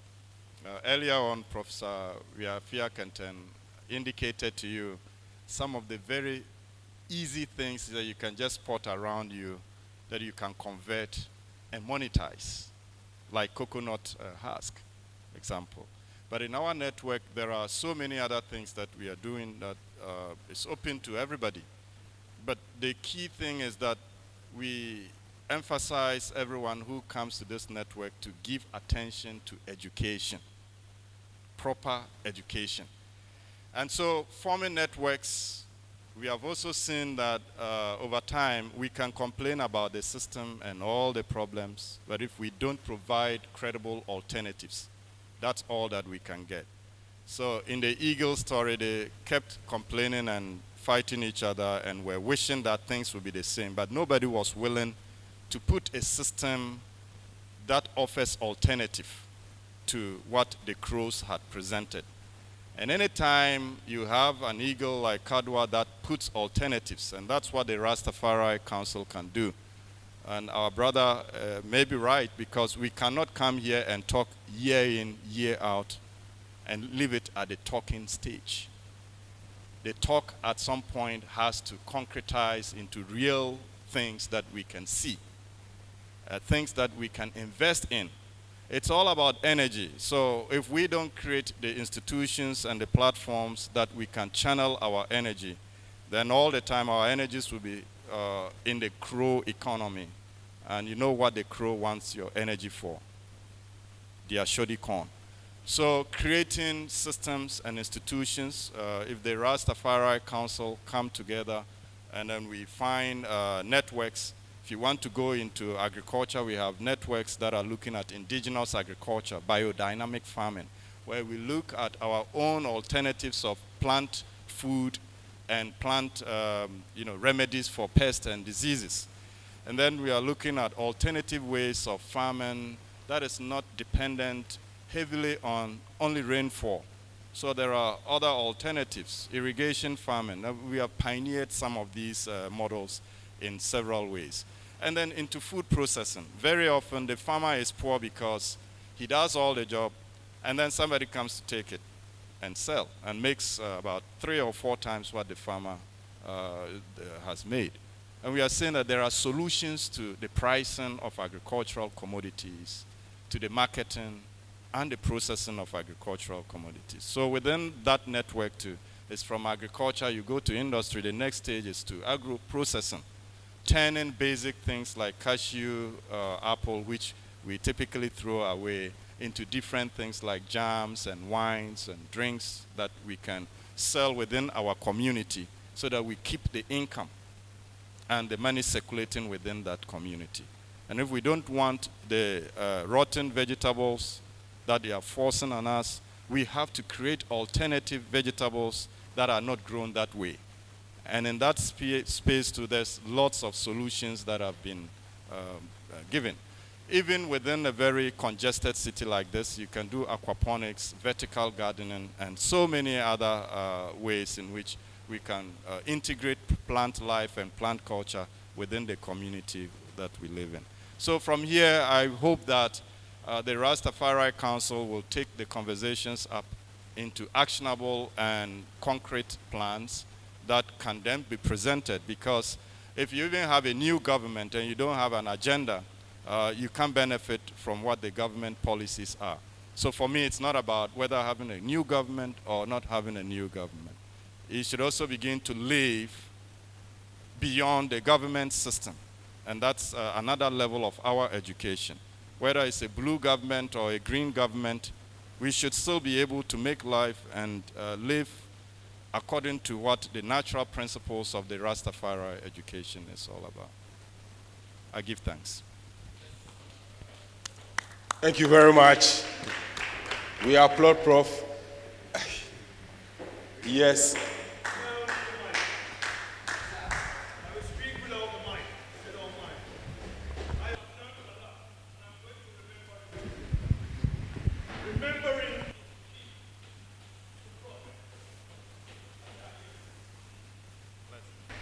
I'm saying that. No, the mic. I'm saying. I'm a bushman, I'm a villager. Yo, okay. What I'm saying is that we need to separate ourselves from anything that is not good for humanity. Spirituality begins with care for humanity and other people. If something is not good, we should not support it.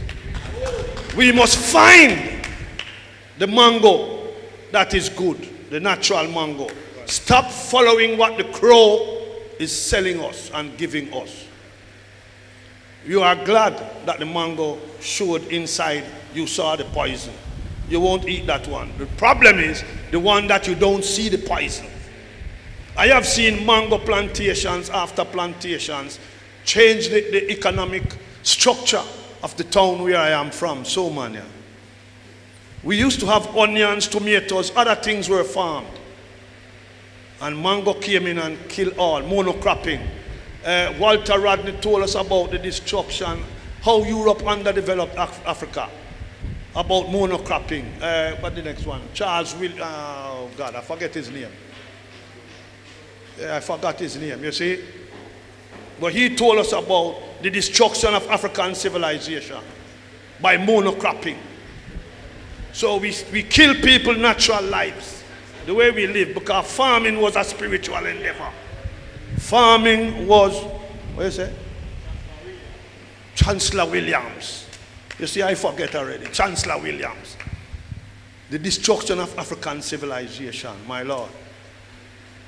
Farming must be spiritual. It's our medicine, it's our food. But we have followed the crow, going his way, thinking technology is better. Technology is only good when it is good for the people. Technology is why the ocean is covered with water, true sound. Technology is responsible for that. Plastic is so-called technology. So we kill the leaves that we use to serve the food in. We have our children sucking wachi out of bags. Let's check, oh my Lord. Let the moral principle of Rastafari be our guide. That is what I'm hearing my Lord saying. Blessed, my brother. The moral structure of Rastafari. That is our key stance.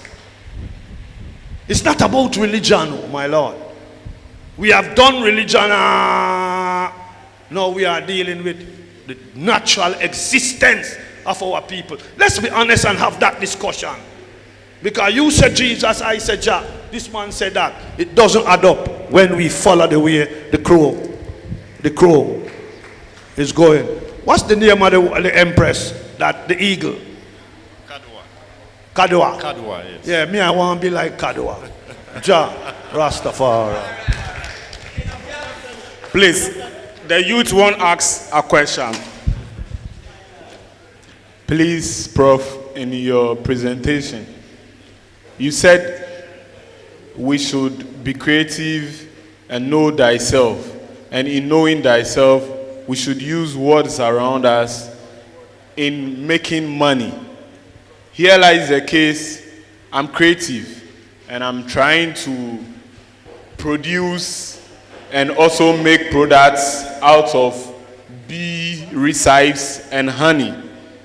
And then you also said there is a structure to help financially to fund this kind of people who are trying to use words around us to make the money.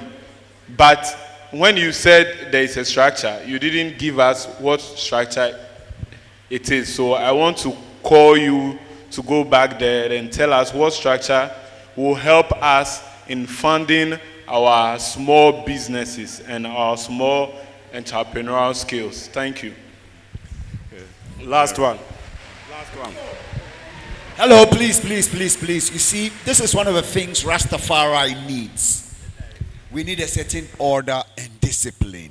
What time did we say we're starting conference? What time did we start? So these are some of the challenges that I observe within the body of Rastafari. I'm 62.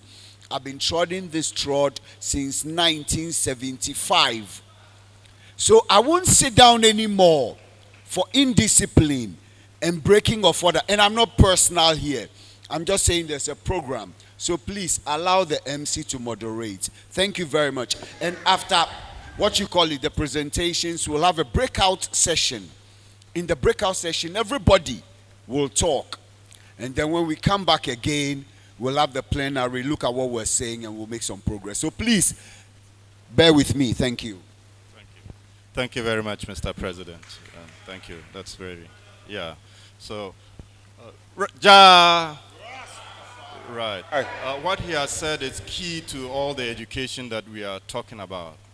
Without discipline, nothing can be achieved. We can talk about all these high-sounding ideas, but if we don't stick to principles, and these principles are all around us. So back to the question our brother asked, there are indeed alternatives that are there right now. You just have to look. To escape the crow economy requires a lot of study. And not just studying, but also studying in a different way. Back in the days, one of our ancestors left us with a lot of gems that we need to go back to. So there are quite a number of people here that are already part of the Nile Valley Multiversity System. Mr. President knows about it. Our brother knows about it. Now, you will not meet that system when you don't have something to put in. Like the crow economy, that's a totally different setup. It's based on creativity and raw talent that can be organized and harnessed. Recently, we threw out the idea that we are looking for the witches and the wizards amongst us. The people who can dream and manifest technology here. And we want to groom those people and take them to the next level. All the technology they talk about, it's all copied from here. There's a lot of talk now that is going on with the free energy devices. You see, in the normal university system, you can't break the laws of thermodynamics. They say you can't have energy perpetually. So perpetual motion machines do not exist. When you devise something like that, they call it pseudoscience. A young man in Zimbabwe came out with something that defies these laws. And you will find it. You just need to roam around here in the art center here. You find that type of creative work that is ongoing. But because it's unorganized and there's no framework to put it, it's not acceptable. And that's what we can do from the university. We know the frameworks that they are dealing with. We had to study their system and understand it in detail so that when we come out with something, we can also frame it within the language that is commonly spoken.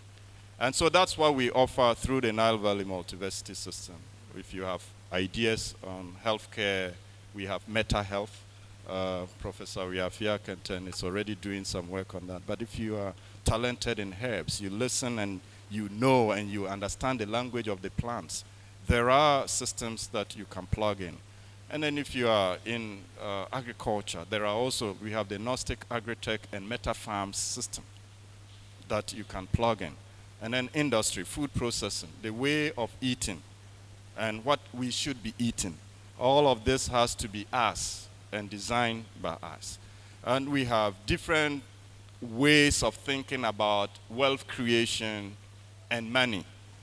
We don't define money simply as paper that you print, as a medium of exchange. That may be one form of money. But we have several other, commodities and aspects of looking at that. So please reach out, my brother, to the larger community and let's get talking and see what we can do. So in closing, I'll leave you with just the message that our great ancestor left us. In the book, The Miseducation of the Negro, he actually says a man gets two educations. There's the one that is given to him and the one that he gives to himself.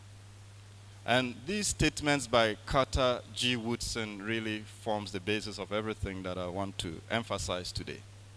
There is education that is given to us, but there is education that we must give to ourselves.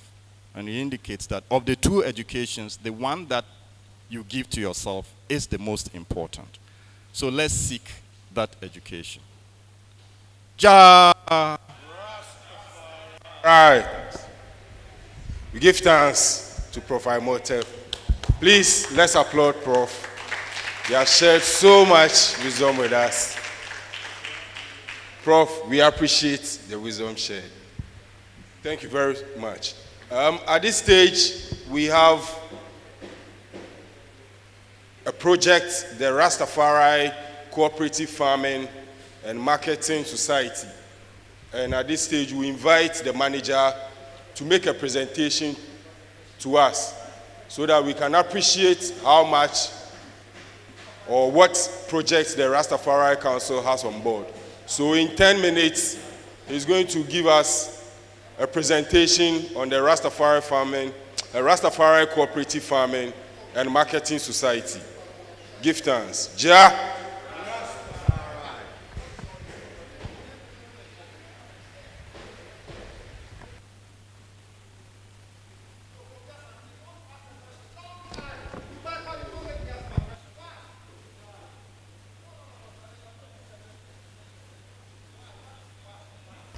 Ja. Mr. Chairman, I want to thank you so. Okay, so Jagold, no, hold on. Jagold, take it easy. Like I said, we will have a breakout and then we will talk some more. Let us proceed with the presentation by the brethren. Give thanks. Ja. Mr. Chairman, I want to thank you so much for this opportunity. I want to say that this presentation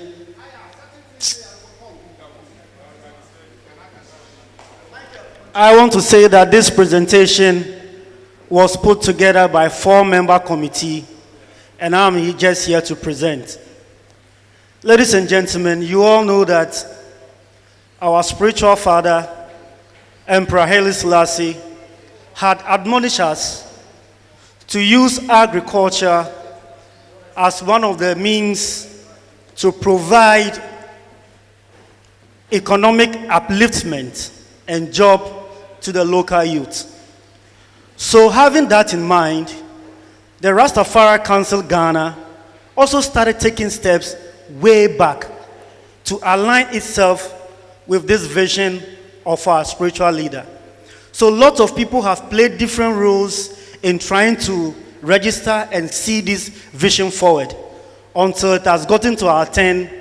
And I am here to tell you where we are so far, what we have done, and the way forward.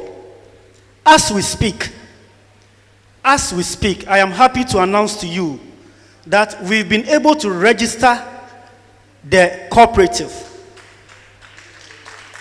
And so officially, the name of our cooperative is Rastafari Cooperative Farming and Marketing Society. Now, I would like to give a brief explanation of the name. The marketing is there for a reason. The marketing is there for us, in order for us to market our product nationwide or in the whole world. So now, the government have licensed us to farm and to also market our product anywhere in the world that we want our products to go. Now you can see society over there. The society also means that we can affiliate ourselves with farms across the world, farms that have the same vision like ours. We can associate ourselves across the world. Now, we set out to do 3 things. To get a land, not just a land, but a land that is close to a river so that we can farm all year round. And I am happy to announce to you, ladies and gentlemen, that we've been able to get a land which is closer to a river, just a walking step to a river. And the most beautiful thing about this land is that the river is that there's water in this river all year round. So we can do irrigation farming. We can decide to do vegetables this time around, do any other crop next time around, because we have water for us to irrigate our crops. But what's the challenge, ladies and gentlemen? The challenge is that we do not have enough funds in order to push this agenda forward. And in farming, it's capital intensive. That is why today, Mr. President has given us the opportunity to appeal to you as Rastafarians to buy the shares that we are floating. We are floating shares. A share is 200 Ghana cedis, and then you register for 50 cedis. What this does is that You can be a hawker on the street. You can be a pure water seller somewhere. But your 200 cities that you've bought the shares with will be working for you. You can be a market woman or a man. You can be an artisan at the art center. You will be sitting there selling your craft, selling your works. But the shares that you buy will work for you. I am in the corporate world. I'm the communications officer for the Judicial Service of Ghana. I am tired of wearing coats and tie. My training is development communication. We use develop communication to bring about development in the person, around a person, and to the community. So which work is more aligned to my training than doing this farm work in the communities? So I am ready to resign and to go into the bush and to push this agenda forward. But how can I do so? How? Sir, how can I do so? If we, the two of us, we don't agree to buy the shares so that we can get more money, buy farm inputs, and start the work. As I speak now, we have gotten land in Pando. And in fact, the landowners are ready. They said as far as our eyes can see, if we have the money, they can lease the land for us. But as a starter, we've been able to get 5 acres out of it, and we are trying to pilot the things that we wanted to do. Apart from that, we've also gotten 50 acres of land in the BA side, but that is the main project. Now, in order to start farming now, because this is the farming season, in order to start something now, we need some funds, ladies and gentlemen. We need you, madam, sitting right there. We need you to buy some of the shares. Just 200 Ghana cedis, and it will make a difference. And in fact, if you look at the high table, you will see our president sitting there. You will see our chief administrator standing here. Chief Pongo is there. If what we are saying is not true, if what you are saying this time around is not serious, if what you are saying is not concrete, I don't think they will be sitting here whilst we are talking like this. They will take the mic from me and sack me from this room. But they are not doing so because they know deep down in their heart that this time around it's not like first time. It is not like something that have come and passed some time ago. These are professionals who have dedicated their life to do something for Rastafari. Because you know, one day we are not going to be sitting here, we'll be old. Our children must take her from us. I want to wear locks. I wrote to my HR director, I said, I want to wear locks. He said, no, Judicial Service, you can't wear locks. Why? So if I can't wear locks, I want to go into the bush and start my farming work so that I can be free. And how can I do that? How can I feed my family if the cooperative farm cannot cater for me, the manager? The cooperative farm can cater for me if you buy the shares. The table is there. The table is there. The table is there. There are officers around the table. Please walk to the table. Buy a share so that next 2 weeks, in fact, we have employed our project, our field project former, who is ready to work. But we don't have the money. We don't have the funds to do it. We've been registered. Government have given us the ticket to work. That is the handcuffs that we have on our hands now. Please, my fellow Rastafarians, please buy the shares. Buy some so that I can go to the bush next 2 weeks to start work. I can't be sitting in Accra and wearing coats and dressing anyhow. I want to work. But how can I do so? How?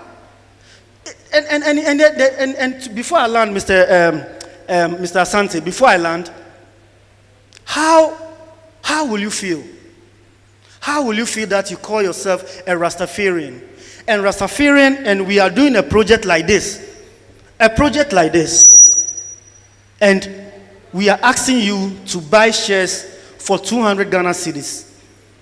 And that one too we cannot come on board. Why can't we come on board? Because maybe because of something that has happened before, we've lost trust in the system. Maybe because of certain things that has happened, you don't want to have anything to do with your money when it comes to Rasta. This time around, it is not like that. It is different. Different. I mean, it is different.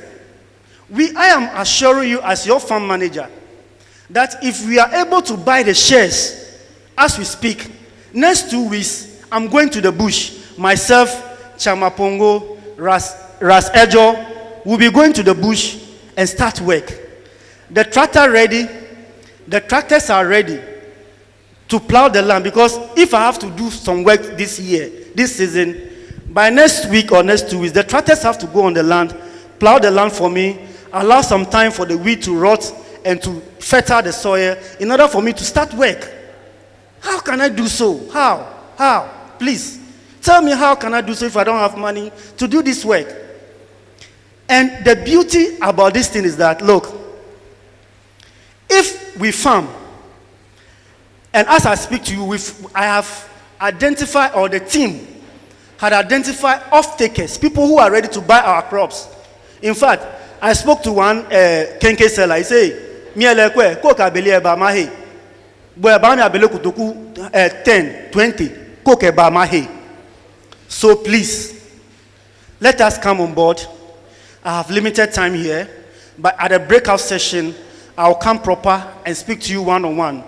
Please get to the table, buy a shares. The share is 200 Ghana cedis. Then you register for 50 cedis. I thank you and I give thanks. Give thanks, Farm Manager, for that presentation. Indeed, we'll be buying some more shares to kickstart the cooperative.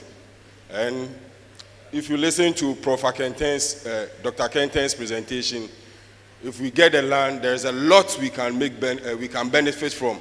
Not just the farming of farm produce, but tree crops, medicinal herbs, and others.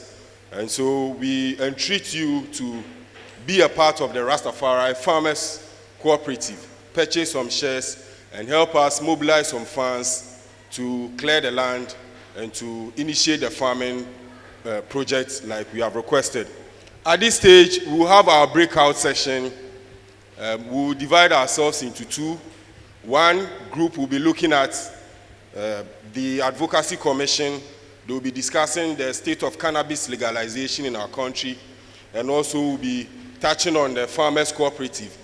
They will come back with 5 recommendations for us. Another team will also be looking at Rastafari education. We have an educational committee. We've heard a lot about the kind of education that is expected of I as Rastafari, the education that is given us and the education that we give ourselves. We have attempts to give ourselves some kind of education, and we want you on board. So the education team and the advocacy team will give 5 recommendations that we think in the next year, these are some of the things that we expect the Rastafari individual, the Rastafari organizations and businesses to embark on, so that when we gather next year, we'll have some achievables to tell the Rastafari community. And so we would want the advocacy group to go on our left and the education team to be on our right. So if you are on the left, you are interested in discussing advocacy committee issues related with cannabis, the state of cannabis legalization, we ask you to join the advocacy committee team. And then there will be another team here, the education committee, where we'll be discussing ways of education within the Rastafari community. And so please, we beg of you to break yourselves into these 2 groups. So interlude, we'll have give us some 5 minutes music interlude, and then we'll break ourselves into 2. Our lunch is on the way, and our lunch will be served during the breakout session. Hilja. Yes, sir. So for us, the cannabis lovers, please, let's come here. President Kex, we are moving you from the advocacy, from that side to the... This side. Yes. Straight, straight.